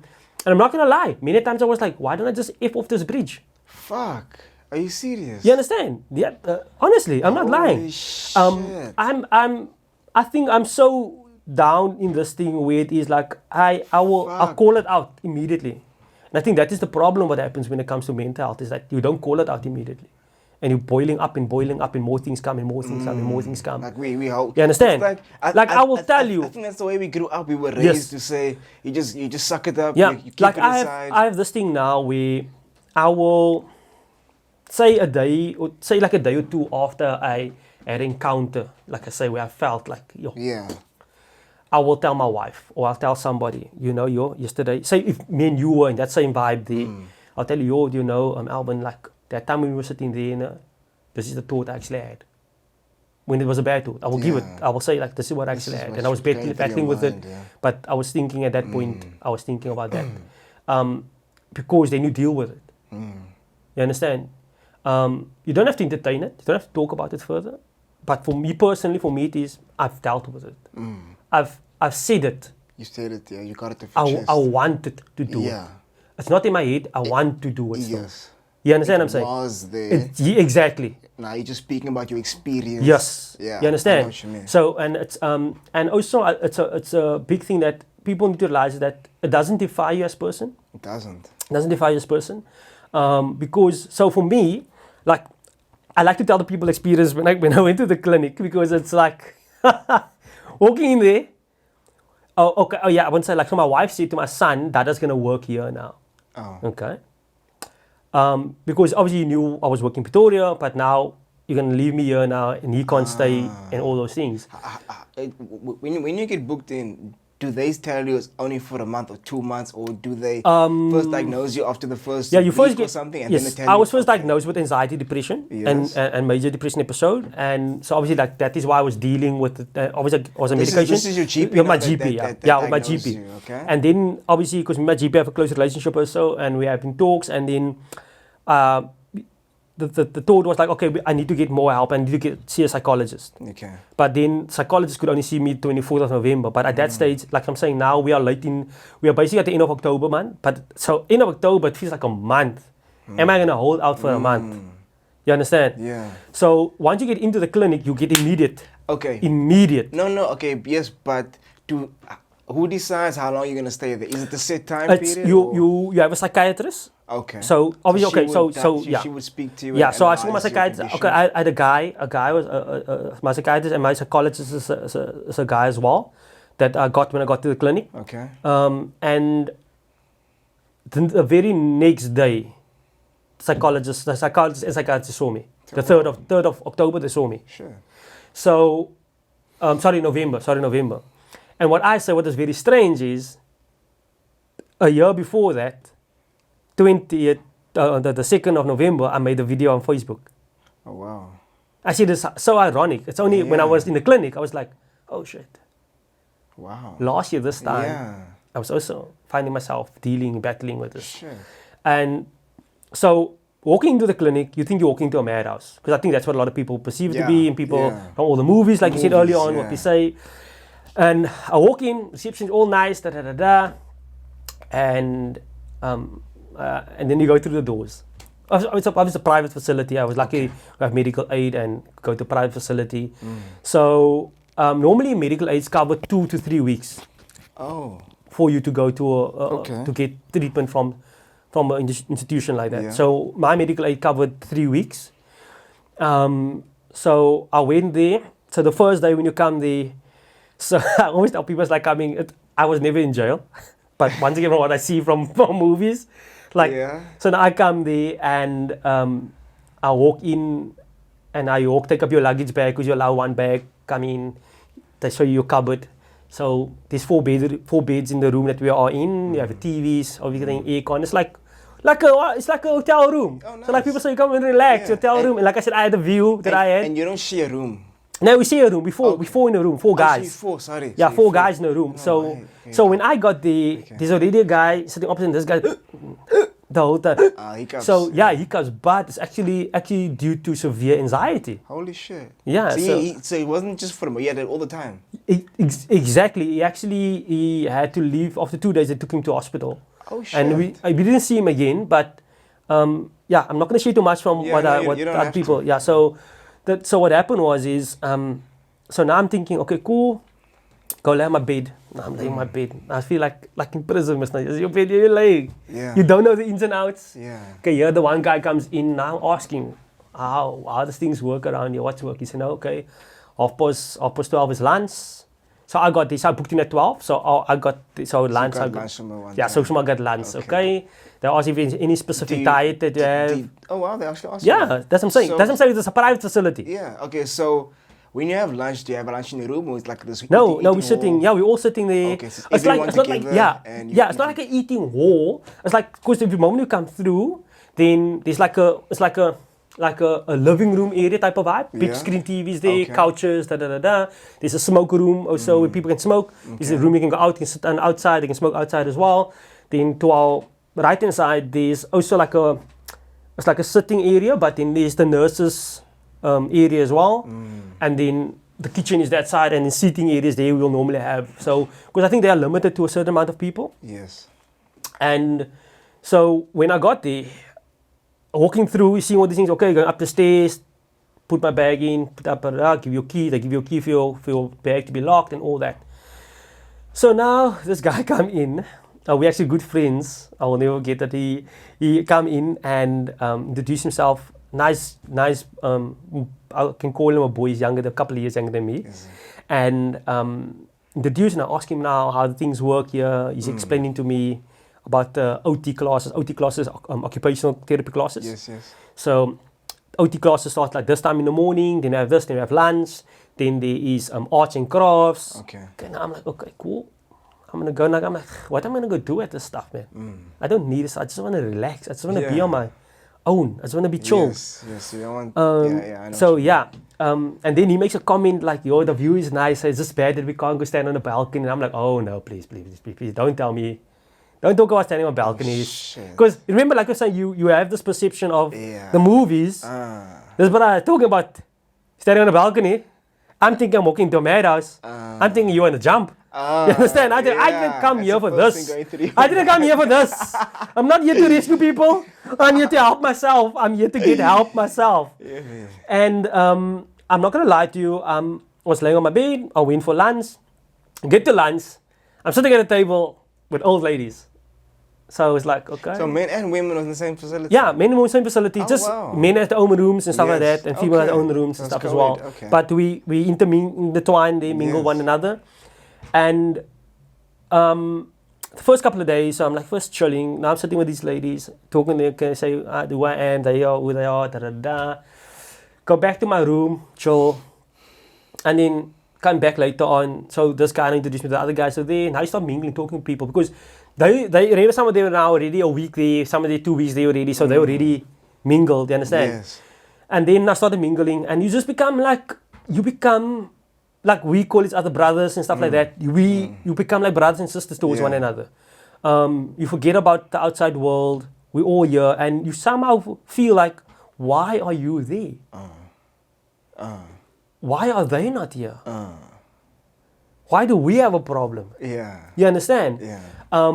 So, and these people there for various reasons, but I had a couple of experiences with the nurses where I lost my switch with the nurses, but it's basically because of my own psychology, my own background. Where one day the nurse walked in, and she was standing, but so the other 4 beds is here. This is my bed, so my bed is here. I'm seeing her from the side, and so she's standing like this. So it's almost like that authority type of. I don't know. My mind is reading it as authority. It's like, come guys, up on breakfast 8 o'clock, and it's like 6:30, 7 o'clock. How was she saying it like friendly?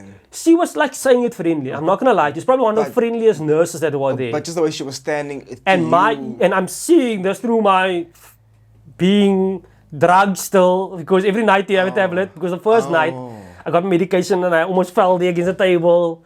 Like, that's why if I take my medication at night, I go to bed immediately. You like knocked out, bruh. So the dose they gave you was quite heavy. I'm going to get to that. I'm going to get to the dose of heavy, because there's one night I feel I was burning. Oh, wow. And even when I was still at home, when I started taking the medication, my wife asked me, am I okay? Because I was still why? Because she said, I'm like snoring at night. I'm like, and she knocks me and stuff, but I'm like, I'm out. And you're never like a snorer, really? Or? Never snore. I never snore.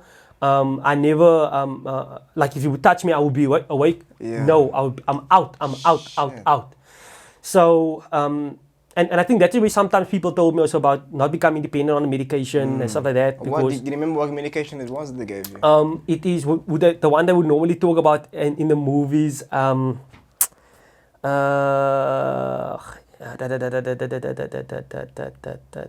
But in South Africa, it's actually is it like Prozac or? It's Alcoalzam. That's the one, and then the other one. I'm on Lorian also that I'm on. That is like in the morning you take that with another tablet with the alcohol, half of that, and at night I take a whole Alcoalzam with the sleeping tablet, other sleeping tablet as well. Oh, wow. So it's almost like just to put the alcohol is almost like a muscle relaxer type of vibe. Okay, and then And the other one, so in the muscle relaxer, so you take that take it in the morning, half of that, and take in the afternoon half of that alcohol as well. Okay. And with the Lorien, you take one in the morning. What does Lorien do? Lorien is like to lift your mood and stuff like that. Okay, so the other one, the one is a down, the other one's a upper, to balance it basically. No, because it's drug. Exactly, It's exactly. Up and downers, yeah. And for me, it is like the whole time, like I didn't want to do any of those substances. Yeah. So for me, and then now I have to take some days. I'm actually we are in a better state now. Some days. Are you still on medication right I'm now? still medicated. Still medication. Same medication. Same medication. Same dose not as extreme. Not so extreme. Okay. When I was in the clinic, my dosages was pushed up Is really hectic because I still woke up like at 2 o'clock in the morning throughout the medication.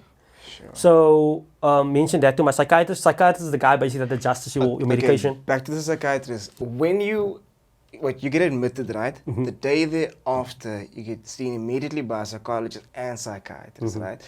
And then they do an analysis on you. Then I know your medical aid said they cover 2 to 3 or 3 weeks max. So do they then decide, like, based upon those first encounters with you, that Alroy needs only a week with us, or does he need the full 3 weeks, or how does that happen? Yeah, they sort of like on a day to day because, like I said, they see you twice a week, roundabout. Yeah. The psychiatrist is more the one that decides how long you're staying there, Okay. not the psychologist so much.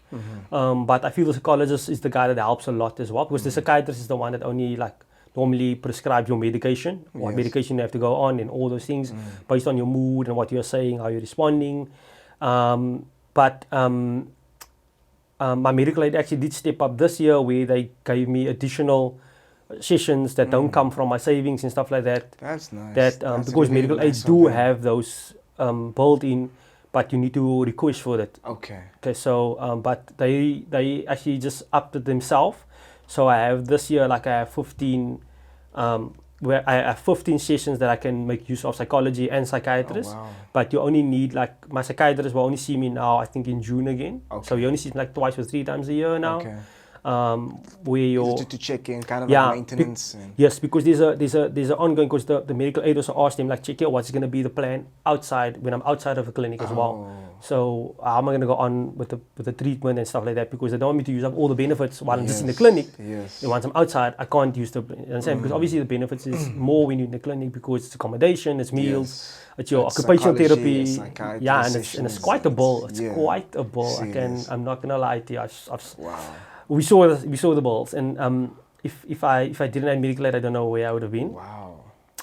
Otherwise, I would have had to go to a state Institution. institution, and you wouldn't have like had your own input and stuff. Like I said, I lost my shit with the nurses and stuff as well. Yeah. And just for me to realize, because then I would speak to that about with my psychologist also, but it's actually me dealing with own stuff in my past that is playing out from what I'm seeing. You understand? Like Wow. authority, showing why authority, why you showing Yes. me authority? I'm here to relax. I'm here to recover.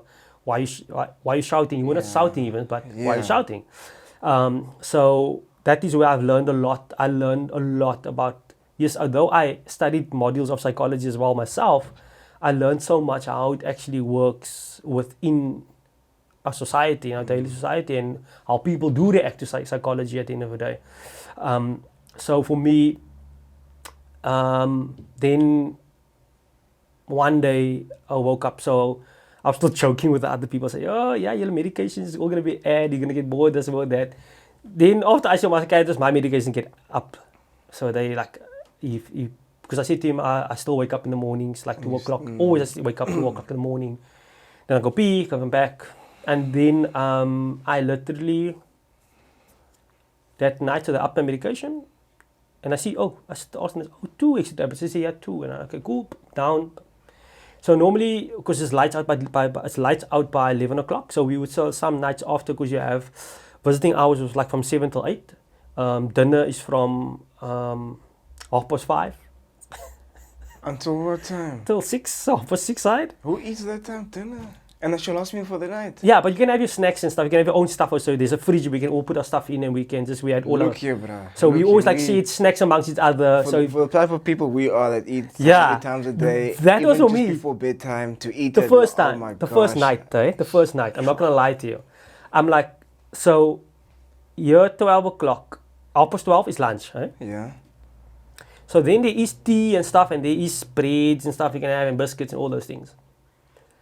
And then 5:30 is lunch, supper time. Supper, yeah. I'm like, I tell my wife, if you come, please bring me with some snacks. Oh, so you can get Yeah, from now you outside can get to some say, outside, and obviously they please. go through. It's like in Please. prison. It's like prison because I went through your bags, so I had to give all your saving, my razors. I had to give in that. You have to nail knipper. You have to give in scissors. You have to give in wow. anything. The cord of your laptop. You have to Because give you're in. obviously worried that anything that might Yeah. might get into your hands, Not you not might just use you it to or take your life. Or yeah, somebody yes, else, you or somebody else get hold of your Yes. things to take their own life. Yes. All those type of stuff. Yeah, So you're taking precaution. Yeah. yeah, so you're all in that vibe the whole time, and there's a adolescent section as well, a part of the clinic, but they don't intertwine with us. Oh, what also. section? Adolescents, like teenagers and stuff like that. Oh, So okay. they are on the total different side. Okay. Also because they have seen it. Lots of teenagers, 17, 15, 16 years old, and I was like, what if I could have get that help when I was that young? You understand? That's so I didn't rare know to that. see, kids, also booked into. Because a also for clinic. them being there, booked there, for them it's also like, what the hell, what's happening? You understand? Yeah. And Wow. so what I wanted to say was that first Saturday, so we're not supposed to interact with one another. So what happened is the Saturday there was this outing, but it's like a therapy session also, 2 horses, and I'm like, Horses. so my psychiatrist suggests for me that I think it would be something good for me to attend as well. So now the head nurse come and she asked me, well, I'm going. I said, nah, I'll first see, I'll think about it. I'm cool. Okay. Because I'm like, it's a weekend. I can sleep late. I can actually relax. Relax. Do Which I nothing never did in my life. and do nothing. Yeah. Which I never did. Yeah. And I saw my psychiatrist, I think, the Thursday. And the names, I think, had to be in the Wednesday already, all that. Okay. And then he said to me, and then we spoke again about it. And I said to him, I think, okay, I'm going to go. And then I spoke to the nurse. I said, I think I'm going to go. She said, okay, cool, no problem. She'll sort out to get my name on it. Okay, we go. Now we driving in a quantum. We're going through. Everyone in a van, all Yeah, going. and these youngsters also with. So we were Okay. 5 adults. Were we five? Five adults. Yeah, five adults. Yeah, and 4 of the minors now. So now we go, and now I'm sitting in front. I'm sitting in front by the driver. Now I'm sitting by the driver. Now we're joking, cracking up jokes, talking to the driver. Now everybody's just gelling. And you can see the youngsters also like they're quiet a little bit, but we're just joking around. Yeah. They're making jokes, and when we get to Wellington side and when we go to because I'm like, for me it is like, because we're going there, because this horses is gonna tell you now how you're feeling. Wait. No, exactly. Exactly. The horse is gonna tell you how you're feeling. The horse is gonna show your emotions, basically what you're going through and what you're feeling. Okay. So for okay. me it was like also like what? And okay, no, what? I've heard that animals can sense. What your horse whispering expectation shit in is you. this? No, for real. So now I'm gonna but become a horse I've heard whisperer. that animals Yeah. understand So energies and first you think like, what crap is this, man? yeah.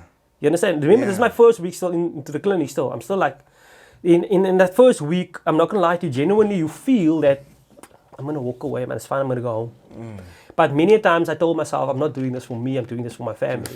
That is why I initially said I'm gonna come to the clinic. Yeah. I always keep that goal in mind. And that first week, when I started attending the occupational therapy classes,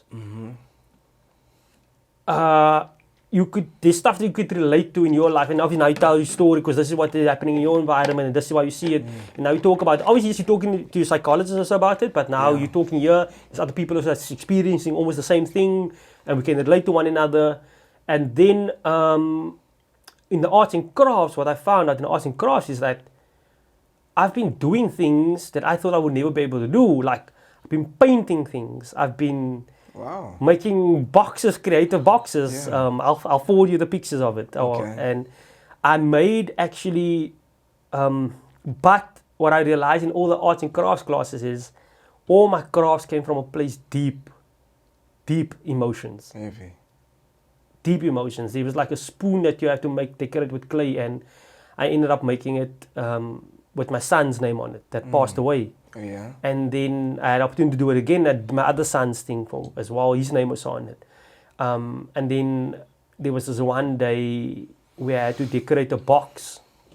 And like obviously I had like a mosaic type of thing on top. And I ended up creating a mosaic with like almost like a cross over it, in top white and red. And the cross is this light blue mosaic type of tiles, and it had some cracks in and stuff like that. Yeah. And for me, it was that although we are cracked a bit and going through things, that we still put together, and then the white is still about like, the white is still, you can forgive and you can move on, and the red was about what hurt you and stuff like that, and the sins that you have and all those stuff, and then the blue was about like just being peaceful or so around everything. So every time when I was doing my arts and craft, this stuff was always coming up. But the day when we had to do that box, I literally I broke down before I started with the box. Wow. Because the box was very similar to something that my brother did also when he went to he was also in a clinic and he did the arts and crafts thingy. Yeah. And he said to me still he's gonna make a box like that for my son's asses that we have. Oh. And he never got to that. And here I'm sitting and this box is here in front of me, and this box was very similar to the box he had. And so now this whole thought of my brother and my son is there. And I first took a moment just to like take, and I was emotional, and there's always tissues. Wherever you go in the clinic, there's always tissues. So the occupation tissue. Yeah. I'm still like, okay, what happened with the horse whisperer? Yeah, I'm gonna get back to that now. Fuck, okay. So now we go the Saturday day, we go into this horse thingy, and then the psychologist that's there, she is a psychologist, but she works with this other psychologist that works with the horses. So the one reads the horse's language, and then she tells it back to the other psychologist, this is what the horse is reading from you. Yeah, yeah. And I'm like, okay, let's give this a shot. Okay. I had a good opportunity there, like I said, and then I was partnered with one of those other younger boys, and I asked him a few questions, and because he was suicidal also, and I could tell him that I was at the same age, I had been to the same things. He also was doing sports. He's at a school that I know some of his teachers and stuff, and then we had a connection. I was talking to him, and I said to him, remember, you're more than this. Look at where am I today. Yes, although I'm here in the clinic now with you, but this is what I went to go and achieve after I found myself at the age of 70 wanting to take my own life. Yes. Then nothing would have happened. I wouldn't have had my family. I wouldn't have been here talking to you or to him at that stage. So we had a nice talk, and the horse could pick it up that me and him are gelling well. Oh, wow. Yeah, and this horse was like calm. The horse was calm. Because the moment you calm, the horse is calm. Oh. But if the horse senses like you are not calm and you're still battling, the horse is also going on with his own nonsense. And then we got the opportunity where, okay, one person go with the horse. So okay, then some of us were resting, so we're sitting first, okay, watching the other people. So now eventually when you get a chance to go, then they give you a bag. Now you're in a square poles with the horse. The horse is in the square poles, and there's like a little course also. So like poles to move around and cones and stuff like that, and horse can jump over and stuff also. Okay. But they say take your time. When you're in this square, take the time. The brushes is like everything that you have dealt with in your life. It's your tools and stuff like that now too.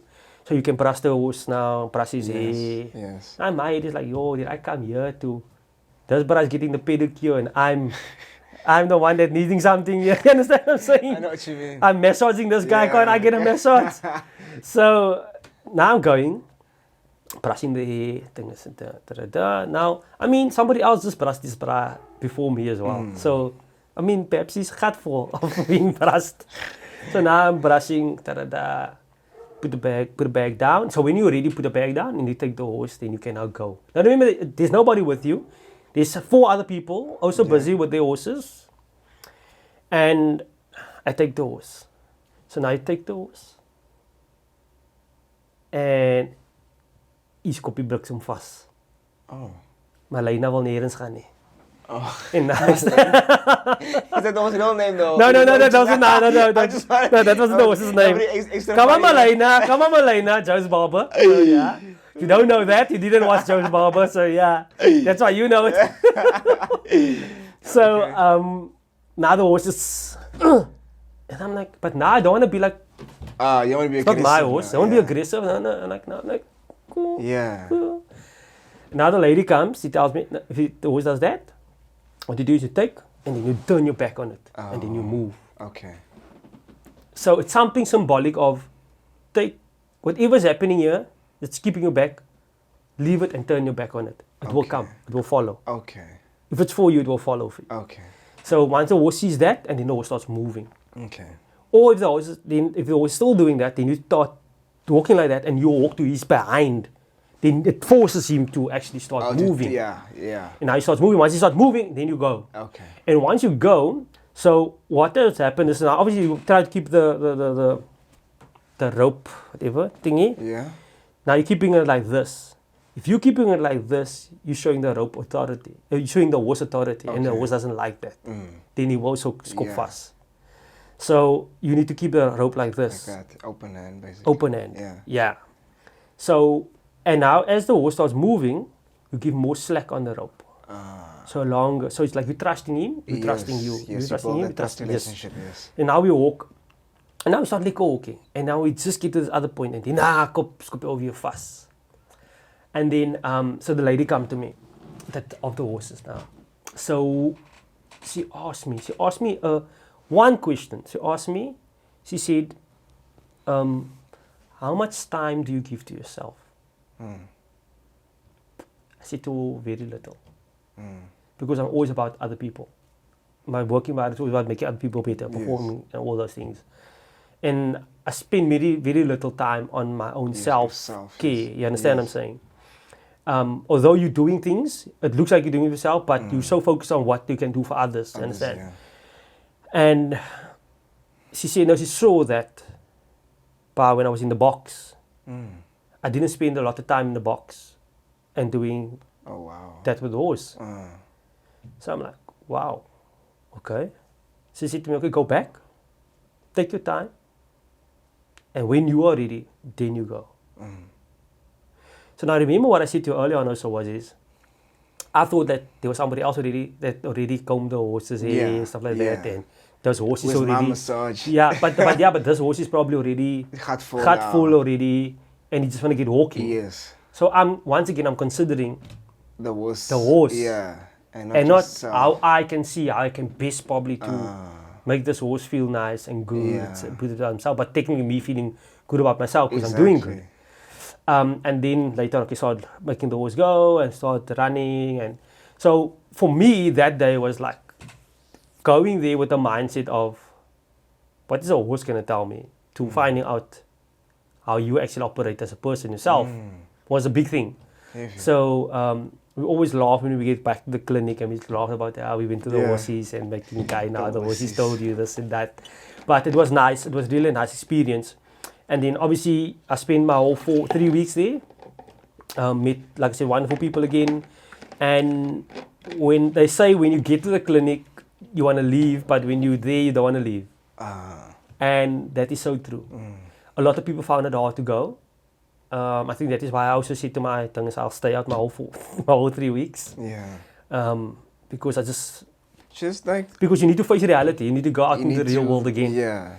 Now, like it seems like everyone in the clinic got along with each other. Was there any moments where you had conflict with each other, like somebody's frustrating you about something? Because obviously you were sharing a room as well. So was there any moments like that? None. Is it? None. Yeah. None. It's like everybody. That's why I say I think everybody that was there. The question was like, why are we here? Yeah.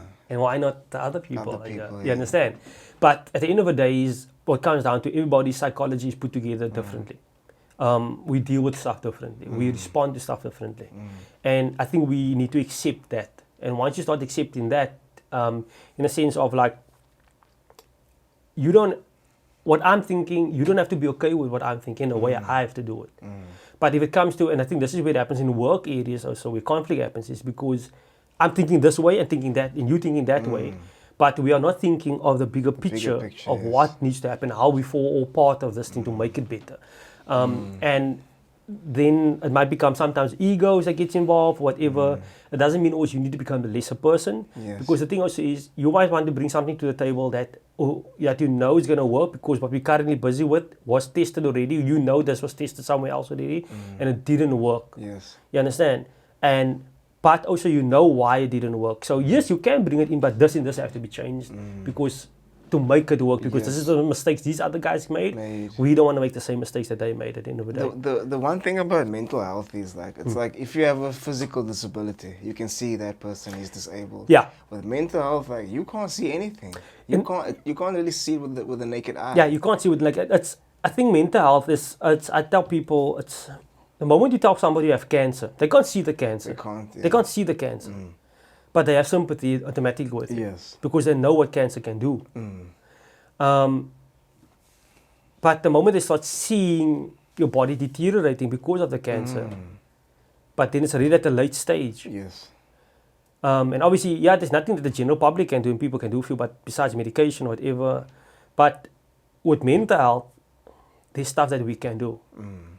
But when you speak about it and when you say it, you get stigmatized. Yes. I think many people get stigmatized. I don't feel the stigmatization around me about it.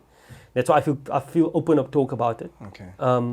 Because I think more people need to be open about it. More people need to speak about it. Facts. For generations to come. Yeah. One of my other ventures that I'm also busy with is like also helping businesses and putting process in place for what will work best and all those things. And I helped this other guy. And before we met that night, he came from the bar with the other couple of friends and and I said to him, my first words to him was like, in the state that you are now, that's not the best place for you to be at. Not saying, yeah, you mustn't go chill with the guys, but because I heard it's now a regular thing, weekly thing, every day, almost go drink a couple of beers, drink this and drink that. And I said to him, it's not a good thing. I'm not saying drinking is bad, but that might become a bad habit that might lead to you becoming an alcoholic, or you might feel that you're going to take a substance and the substance is going to just make you feel good in the moment. And then every time you start taking it, and it can be like painkillers. So you can take painkillers that help reducing the pain, and you're feeling better in that moment. So what later on you feel is like you want to feel that the whole time.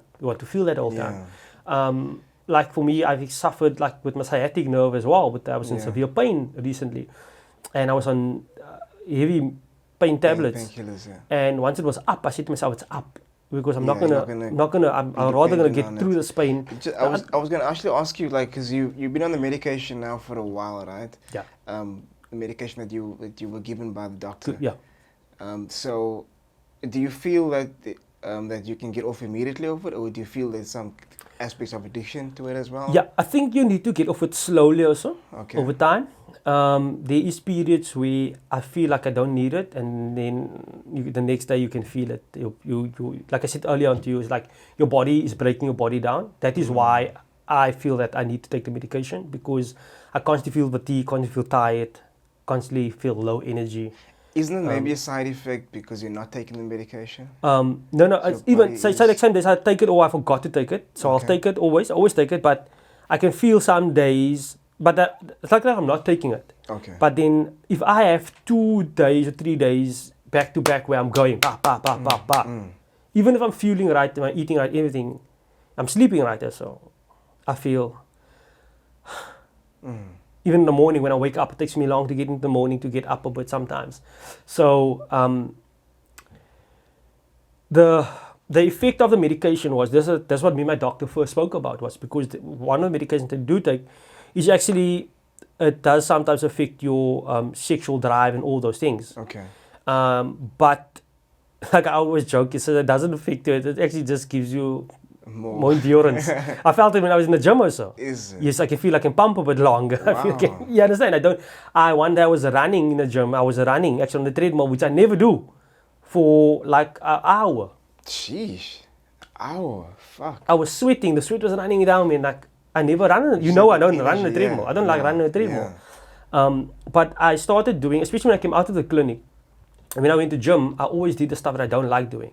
I always do the stuff I don't like doing the cardio, doing the. I was weighing 80 kilograms in December. Really? I was 80, and I am now 75. Wow. Now 75, 5 kgs. Wow. Which is good. I wanted to be down there in that range again. But I wanted to be, but obviously lean muscle. But it's not lean muscle now yet at that stage because it's getting there. But yeah, I'm getting there. So yeah, comeback is there. I'm getting back in the gym a bit slightly, feeling the sore and the pain. But it's priceless. It's priceless, and it's just you get to that moment where you feel like, yo, I was here a few years ago. Now I'm back here again. I'm back here again. But that is just that little voice that want to sound that plant doubt a bit. Yeah. And then I'm like, just no. I'm gonna keep on doing it. I'm gonna keep on. Even though I do feel pain, I'm gonna keep on. Pushing. Still do my own rehab and stuff like that as well. I'm still experiencing numbness of my lower leg, of my right leg, up until my foot into my big toe. Oh, wow. Yeah, so my medical aid is now, I don't know, they declining for me for the procedure needs to happen with a neurosurgeon because I need to go for operation. Not like an operation, but it's almost like a lumbar puncture. Wait. No. Seriously. Trying something new at you now. Wait. Have you seen a physiotherapist with regards to this as well? And a neurosurgeon. I went for an MRI also. Okay, wait. Those people like to operate and cut and whatever. Yeah. Now, how fast? So you went to the physio. What did the physio say first? No. Okay. So physio couldn't first treat it because I couldn't walk, but I was laying. I was in pain. I couldn't move. I couldn't turn on the bed. Nothing. Okay. I couldn't stand, nothing. And when I eventually forced myself to stand up, I was in severe pain and discomfort. That caused actually me to sweat. So in pain I was. But so I had to go for they said X-rays weren't going to help, so I need to go for MRI. So I went for the MRI. Okay. I saw a specialist, gave me my whole history, a neurosurgeon obviously. But it's not cutting. It's basically just injections that I need to get. Okay. So the injections need to happen. Wait. Before we get to the injections, right? What did the MRI say? MRI showed my L5 and my S1. Okay. So that cushion there is already like dark and it's flat. He's speaking about his spine though. Yeah, my spine. Yeah. Wait, it's not focus. Hold on, focus. Focus. Oh, there we go. All right. Speaking about his spine. Sorry for that, guys. Yeah. Okay. So continue. Yeah. Basically at the lower back. Yeah. Okay. So your lumbar. So your L5 at the bottom, and then your sacrum just before it goes into sacrum is S1. Yes. Okay. So that there is the cushion that's here between. Is it bone and bone basically? It's almost like it's bone and bone, but it's also something natural which happens in sports people over the years. Is it deterioration? A bit of deterioration as well, yeah. So the cushion is gone. The cushion is like flat, yeah, in that area. So So they wouldn't call that a bulging disc? No, yeah, it's slightly bulging, but it's not bulging out. Okay. Mine is still, everything is still there. It's there, but it's just dark. Okay. You understand? Okay. So it's still there, but then there's heavy inflammation between my sciatic nerve, like when my sciatic nerve comes through my pelvis. Yes. There is heavy inflammation around there. Okay. And that is what causes the numbness down in my leg and stuff like that. Okay. But could also be because of training and weights and stuff over the years. Mm-hmm. But I wasn't doing anything, and that just happened. Is it? Yeah. So. Okay. So what do they propose the next step would be? It would be the injections would be because. Sure. Okay. Yeah, because the injections would be the best long-term solution. Otherwise, it's pain tablets the whole time, which I also not in favor with because of. So it's pain tablets or the injections. Yeah. Okay. So there's two injections. The two injections that they directly inject at the sciatic nerve. Okay. So they have to do. Is it pain killing injections or what is it? It's basically pain killing injections also, but it's long term. How long are we talking like about? years. We have to go back every time again. If it does come back. If it does Is come it? back so severe, yeah. Wouldn't the solution be to decompress that so that the cushion returns? Because now you're just killing the nerve and you're not fixing the problem at the... Yeah, because on the vertebra, it's not killing the nerves really. It doesn't have an effect. It doesn't have it doesn't have a life-threatening. There's no life-threatening effect of No, that. true. You understand? There's nothing there. So that's why they wouldn't want to operate to do. You understand on that? But only because somehow the sciatic nerve is now on the one side almost like it's grinding against some of my bone, Yes. and that's what causing the inflammation. Okay. So after you got this diagnosis, right?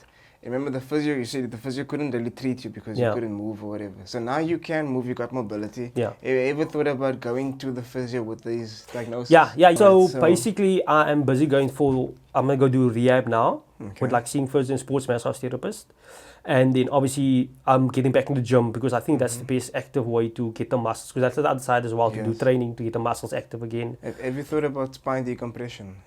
Like, Yeah, I'm trying to look at all avenues. there's this machine, man. What's it called? That one that you hang, that inverter and stuff like yes. that. Yeah. Have you I know one tried of my doing clients that? have one of Have that. you Yeah. tried doing that? I must get back to that actually. I must get onto that. You should try doing that, and also dead hangs as well. Yes, that is what I was thinking of. That's what I focus a lot on now. Is it? When I do, even if I do pull-ups, Yeah. then I will just You focus just on dead hanging a hang, bit yeah. as well. Because like every that's- morning, every evening, just decompress Yeah, your and spine. sometimes normally like you give that just to decompress Yes, on your yeah. spine. But it's just I think it's over years because I was a hurdler also, and I ran and all those things. So, but yeah, it's part of the game. But also on the other hand, is just mentally you need to get tough. Also, I think Yes. throughout the whole process because mentally you can become. I don't think you should just rush into that procedure. Yeah, no, I'm not. immediately. First, do the other options, and then really last resort, you go for that. Yeah, no, definitely that's the last resort because I'm like I said, I'm back in training now. And the other day I was like just laid a little bit to the side and I get up and like couldn't get up. And then I would do a couple of deep squats, sumo squats type of vibe, just to like decompress a bit as well. And that helps. Yeah, that So helps a much lot. Yeah, squats. that helps a lot. And then I will go down fast is down, the up is the part because it's basically the extension of the torso type of vibe. So it's also once again making sure that my core muscles. So I'm looking at getting a better six pack. That's what I'm looking. Okay. Okay. It's just to get a better six pack. Yeah, I need to get a better six pack. So that's what I'm looking at long term. But yeah, I am in a better space mentally. I must say, from where I were That's good. 6 months ago. That's great news. 6 months ago where I was, and yeah, physically I think I'm also in a better space. Yeah. But just taking it day by day and How's your family, the situation at home now? And family fine. interactions with them. Yeah, much better. Like we really supportive one another, me and my wife and stuff, and my son. He's also being at school. How is he now with you? I think he sees me as a bigger role model. Like he wants to constantly go with me to the track. He constantly wants to go with me where I go to sporting events. He wants to go with. Yeah. Here and there I tell him I'll take him with, and other opportunities I can't now because I have to yeah. go do other stuff afterwards. But for me, I don't want to be a coach. I first want to be a parent before I'm a coach. I always said I will never want to coach my own children and stuff like that. But I'm seeing this one is seeing that I have to coach him. So I will do it all on a playful manner that I'm doing. Yes. Just play, but building that father-son relationship. Yes, that's important. And until he gets to that point where you really say, but Dad, I want I want you to be pursue my coach. this, yeah, and you want to You understand? coach me, yeah. Because I don't want him later in his life to say, but I need you now as a father, and I need you now as a coach, but now you want to be a father. When I needed you as a father, you weren't there, you were a coach the whole I know time. what you mean. And it's so easy, it can happen so easy. Yeah, it's all good and all well. You should be seen other coach parent relationship, child relationship, where you've got some successes.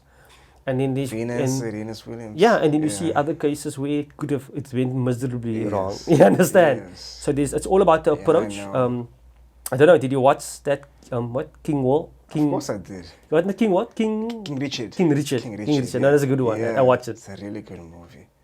Really good movie. Next movie I'm looking to is DC's what DC Animals League of Superheroes and what Kevin Hart and The Rock is also voices in there, and Keanu Oh, that Reeves. animation. Yeah, the animation one. I'm looking forward to watching that one. Yeah, that'll be fun. Because I like the energy between the two of them. Yeah, It's no, amazing. definitely. The chemistry is But that's the thing, amazing. it's about energy. Yes. And that's what I've learned now. It's about energy. It's like, when you asked me for this podcast, Yeah. I didn't think twice about it. Yeah. Because I know the energy we see. glad.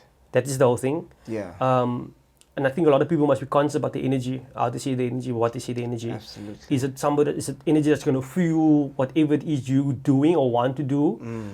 It might not be directly. Yeah. We find ourselves together in the entertainment area where you are acting also in the Yeah. music industry, where I'm in the sports and the acting. Yeah. In a sense that these are overlapping, and it doesn't mean you can't root for one another. Yeah. It's like, But I think fitness is the one that brings us together. yeah, that's- definitely. that's the I mean, one, that's me the and underlying Clint one. Brink, we speak a lot as Oh, well. Clint has been a child hero to me, if I can say it like Yes, that. yes. I mean, I was a lighty when backstage. Oh, yeah, It's happening I on remember TV. You understand? those Back things, then, yeah. if you don't know what backstage, then, Then- yeah, you're too young. She's this too young for you, podcast. bro. She's too young for you. so then me and Clint will talk, and there's so many people out there that I looked up to that I'm talking today's time and age. Which shows me that I'm on the right track, that what I wanted to become. Yes. But it's important that you don't lose yourself Yes. while you're It's going very on that easy journey. to lose yourself. Very I think that's the easy part. It's very easy. It's Especially easy. in the entertainment. It's easy. It's hard work to get there, Yes. but it's actually as easy to get there as what people tell you it is. Yeah. But only once you've walked that way, you see it is actually easy. But it's also very easier to get off that road. To get derailed. Yeah, yes. derailed. Yeah. I don't say dethroned, get derailed. Yeah. It's so, I know what you mean. because it's and it's like you said, man, when you started our conversation, it's like I always tell people there's enough cake for everybody. There's There's enough true. cake for everybody. That's And true. that is why I'm always rooting for the next person also. But sometimes and especially as a colored man, it's so nice to see that as a colored, because you know in our culture, Yeah, it's- ons druk net mekaar af, Hey, my bro. crab mentality. My bro, crab in the bucket. So it's so like refreshing to see that, man. And you were like that since the day I met you, up until today. You know. nah, thanks, so it's man. so refreshing But to but see that is, I think that is it's something as a culture that we need to cultivate and obviously instill in our youngsters and the next generations also. I mean, break that curse. yeah, yeah, you have to That break that. generational curse. Somebody has to break that generational curse. Somebody Yeah. needs to step up to the plate and say, but Yes. well, check here. There's many things that I speak about that I think that I won't sometimes speak just so in public and stuff, but there's many things from education systems Yes. to tertiary Oh my institution gosh. systems.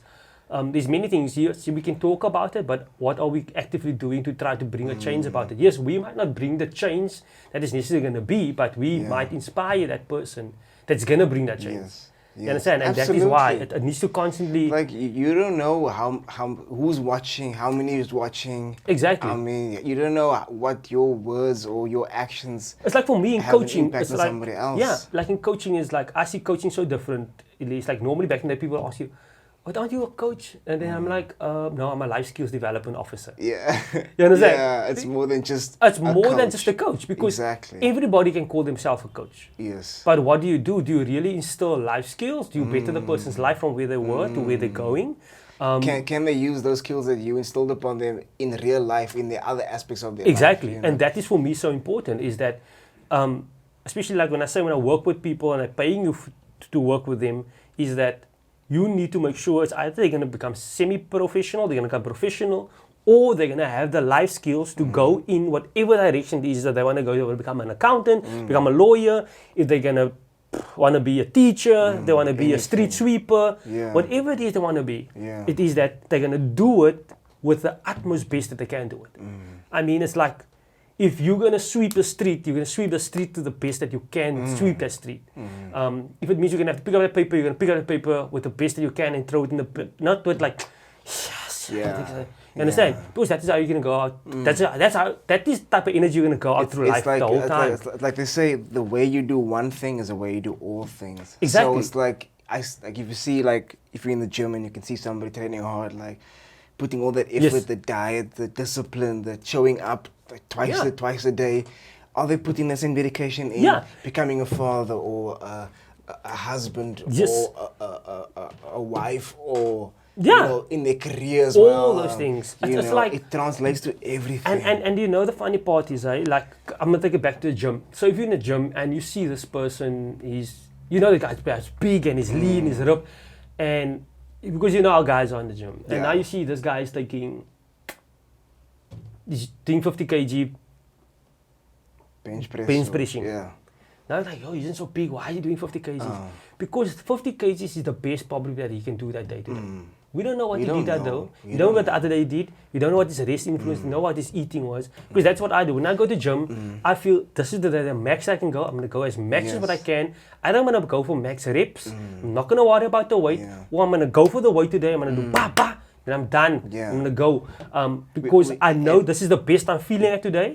This is the best I can do. And we also don't know if this guy or this woman is training, let's say, on focusing on negative reps or focusing on pause reps, and that's why they go lighter. So you don't know. You just assume it's lighter. Exactly, and that's the same thing. If you take it back to life, you're gonna get somebody that is great in the sport, is great in something, and he is perhaps busy trying to pursue something else also. And so now his attention is not really there. So he's going to go in this. Yes, he's not neglecting what he has to do, but he's doing that there. So on side, because you don't know, that might be his passion that he's putting time in as well. And he's trying to put the same effort into what he's doing here, into that also. And I think that is what can be so mentally draining on a person. If you're especially a hard worker and you want to give your best every time, wherever you are, you're so judgmental on yourself. You're judging yourself harder than even the next person can judge you. And that is why I say it comes all back to psychology. You know, it's like everyone talks about how you must treat other people, but how are you treating yourself, Like everyone says you must speak nice words to others, but you know, you remember you spend the most time with yourself. Like, what thoughts are you feeding yourself? Are you telling yourself like, nah, I'm useless, or I'm such a fuck up, or like, what are you telling yourself? Because what every time you are believing what you are saying. That is so powerful. Like, and I mean, if I speak to you like that, you're not gonna be my bride anymore. You know what I'm saying? So if I must speak to me like that, and I must still be my best friend. You know what I'm saying? I must still be my best friend. I'm my worst enemy, but I must still count on me after I spoke like that to myself. Like, you know what I mean? So no, definitely. We need to really that is what I have to say to myself. To like after I said to you off air, I said a few things with you as well. It's like the moment you put your mind to things and just do it, what you want to do. It's like, yes, we all hear about just say the universe will give you this and that and that and that, but you still have to do your part. Yes, you understand. You have to. Like I said earlier on, it won't just fall in your lap. Yeah, I'm a deep believer and spiritual person also, where I believe that things happen for a reason, man. Okay. And there's a journey that we go through, and if something gets taken from you, something better is going to come your way. Even that what you experienced was good to you, there is something better for you. You understand? So you can always level up to the next. You can always, but it's your decision. It's your decision to sit back and either be like, I'm going to accept it. This is what life dealt me now, and I'm just going to be okay with it. Or you're going to bounce back. Yeah, and it's like what I tell people many occasions now. It's like I tell people, especially startup companies and businesses, and I tell them, you don't need money to start anything. You don't need money. You don't. And then they're like, no, but you need money. I say, take the focus away from money. Because I think sometimes the focus is too much on money. Instead of doing the passion, so why are you doing it? Are you doing it for the money? Or are you doing it because you can truly see you're going to make a change in something? If you're going to create a change, the money will follow. And that will be by itself. But if you're going to, even if you're doing that and you shift your focus from, but I can make money more, and focus more on the money, you're going to lose focus on what it is that the purpose that you're doing. Absolutely. And then soon this will also dry up. And that is what a lot of people don't always think of. Well, I always say, I said it the other day, so in school you get taught 1 + 1 is 2, 2 + 2 is 4. Yeah. But if you were said that the earth is round, but now people believe it's flat. Yeah, but if somebody tells you that 4 equals 3 + 1, 4 equals 2 + 2, 4 equals 1 + 3, 4 equals 4 + 0, you actually see the solution first and then seek a problem for it. Yeah. But because you get educated and raised in a manner of only seeing the problem first, you don't see the solution. You know, you stress automatically before you see the solution. Yes. And it's actually sometimes so much so easier, but you just so focus on the problem, you don't see the solution. Because and if we can trick our minds, that is what I've learned, to trick my mind into always see a solution yes. before everything. So I can sit in Yes. any environment and I can listen and I can see a solution already for it. Yeah. We are so wired to always look at the negative first. Yeah. The negative, negative, negative. The thing is, negative first. Why do we see negative first? Because there was a positive first. Yeah? And this is where I come. But we spend more time focusing on the negative. Yeah, but that's what I'm saying. This is where it gets Yeah. spiritual for me also. Okay. Is where, because the moment you have that good thought of something that can really be great, Yeah. and the very next thought is a doubtful thought. Where does that come from? You understand? Yeah, I'm I not know going to what go you too deep into the Bible. I know what you. You understand what I'm saying? I know what you mean. And But so the a very lot of next the- thought is like you say, like you, for example, you have this thing like, I want to write this song. Yeah. You had that there was a purpose with that, why that thought came up to you to write that song. Yes. And your very next thing you go is like, oh, but what is people going to think of this song? Yes, it happens a lot. You understand? And then I say, I don't give a fuck. Exactly. And Yeah. that is what you need to do, because now Because I believe in this. Exactly. That's all that matters. Exactly. Yeah. That's what it is. Other people's opinion doesn't matter. It Yes. doesn't have to matter. Yes. You do you, and you do the best of what you can do. Exactly. And whatever idea was given to you, it wasn't given to somebody else, you go with it. Absolutely. That you have a message to tell through that thing, and you tell that message to that thing. Alroy, is there any advice that you can give for people who might be suffering from mental health issues or illness, and they don't know how to go about seeking help or speaking to somebody, or how to break that that feeling of I'm going to get judged before they speak? Is there any advice that you can give people? I would say first is forgive yourself, whatever it is, Yeah.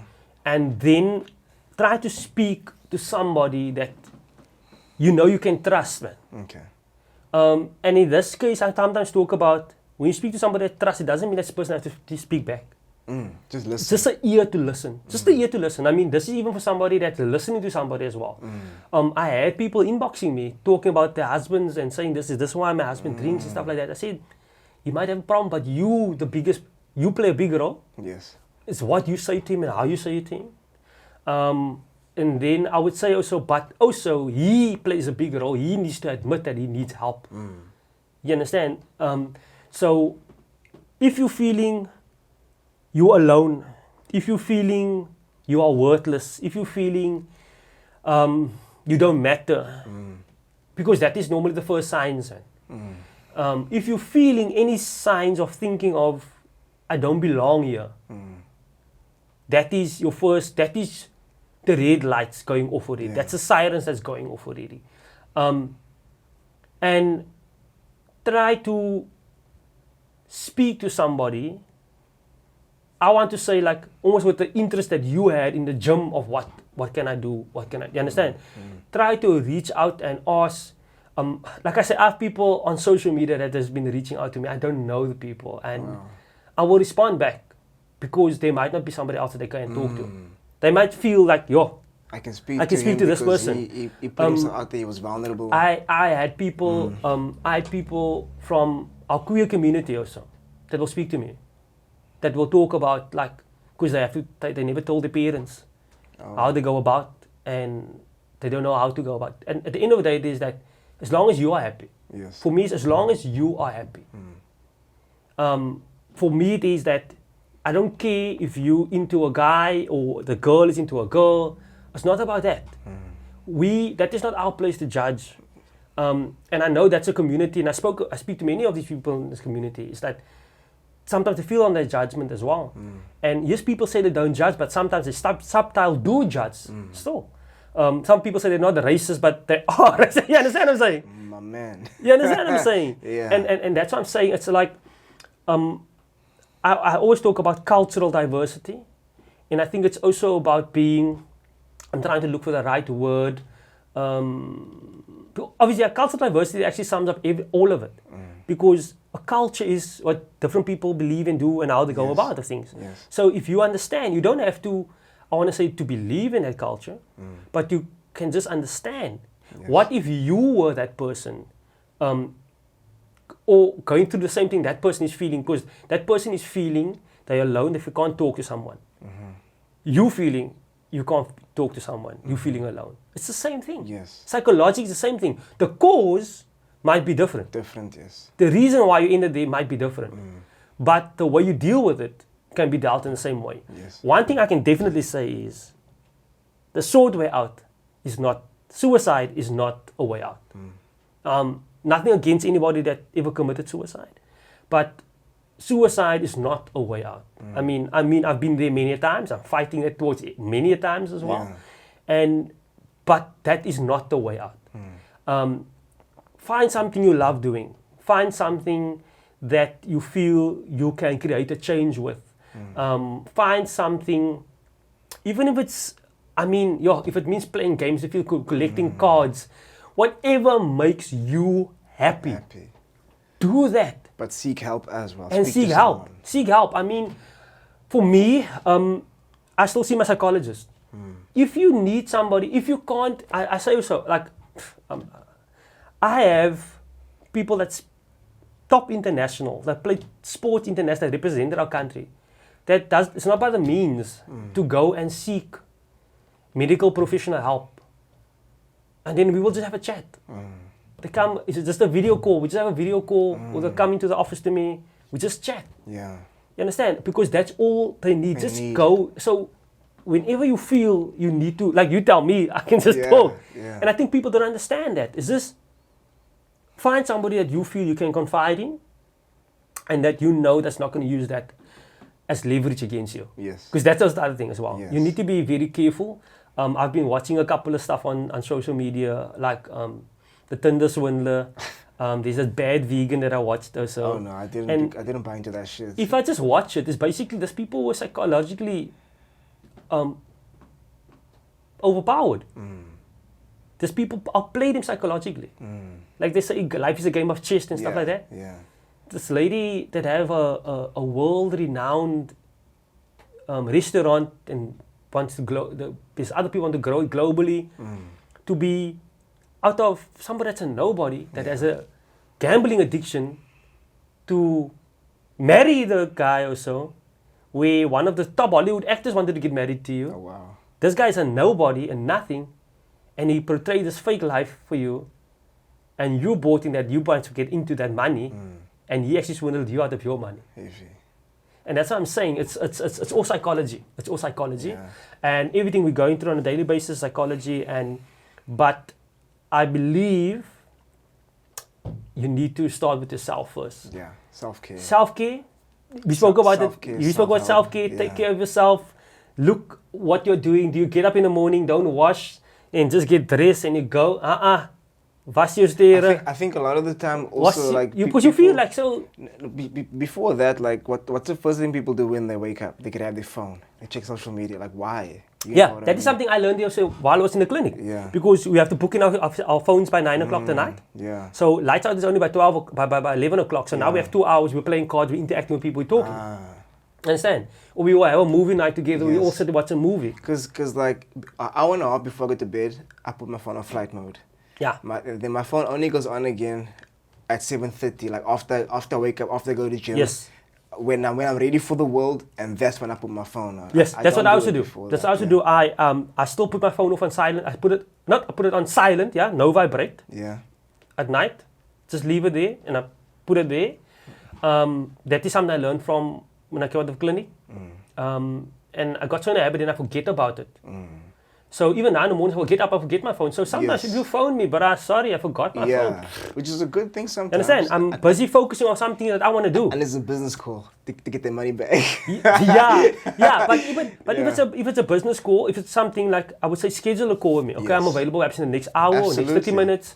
Can we have a call? Cool. Schedule a time when schedule.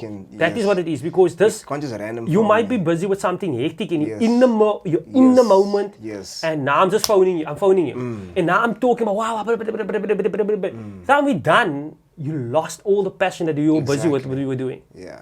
You understand? Yeah. And that is what I've learned also to not to feel guilty.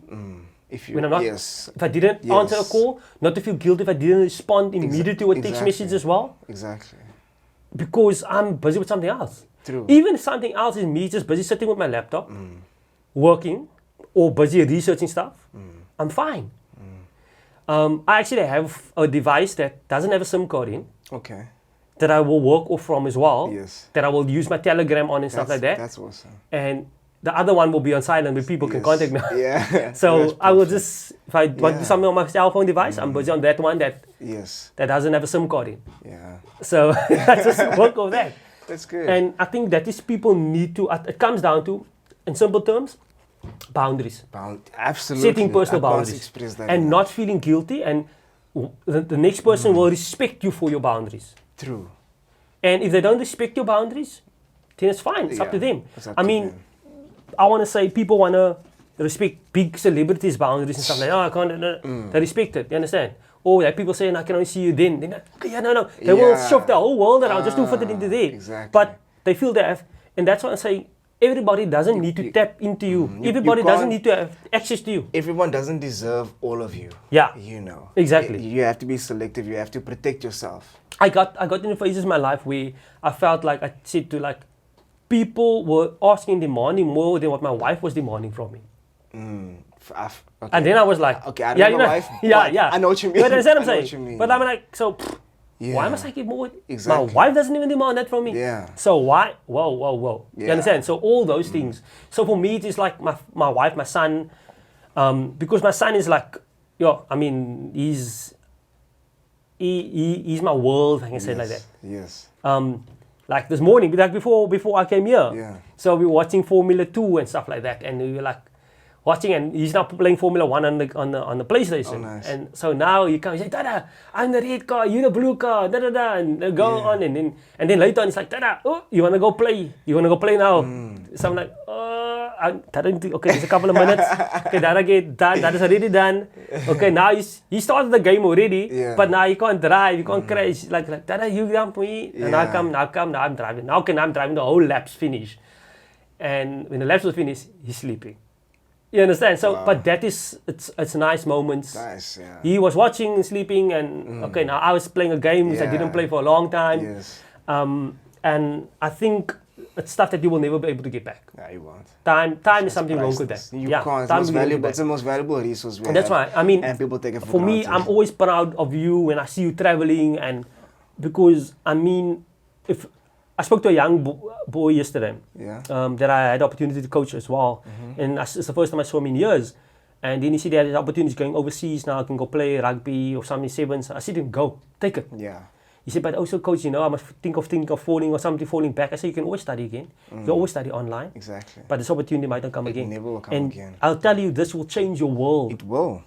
The moment you will. travel the world, it will change your It world. opens your Go out eyes, there and changes your see what is perspective. there. See what exactly. Yes. And I think that is what a lot of I would encourage any young person to do is like, if you have an opportunity to go see the world, if it's on a working basis or whatever, go. Do it. Take the opportunity. people, see, understand get your out of your cultures. comfort zone. Get out of it. Get out of your comfort zone. I mean, Learn we new see it shit. in the Cape Flats. We see like, people fighting about turf and all those things. It's not even theirs. True. You understand what I'm saying? Facts. So I mean, it's only a small piece, and now you feeling also you only want to have this mindset of this small piece, but there's a world out there. There's a world out there that you can conquer, and I feel that is what always drives me. That if I don't become the best me, who am I holding back of becoming what they need to become? Facts. So that is just in a nutshell. If I can wrap it up there, that's my. Alroy, where can people find on social media? Social media, they can find me on Instagram at Alroy, Alroy, Dixon, Dixon. Same for Twitter. Okay. Same for Facebook. Okay. They can, if they feel somebody feel they want to contact me via email, they want to alroy.dixon@gmail or alroy@fast. And your coaching business? Yeah, they can for any coaching related stuff, they can info@teamfast.co.za or alroy@teamfast.co.za as well. So yeah. Thank you so much for coming through. Thank you so much Pleasure, for being man. open and honest and wanting to do this. Thank you. Yeah, Thank no? you, man. Thank you. I appreciate Thanks, brother. you. Thank you. That was beautiful. Thanks, man. What you doing out in these streets, Leroy? What you doing out in these streets? What you doing out? What you doing out? What you doing out in these streets? What you doing out in these streets, Leroy? We in these streets.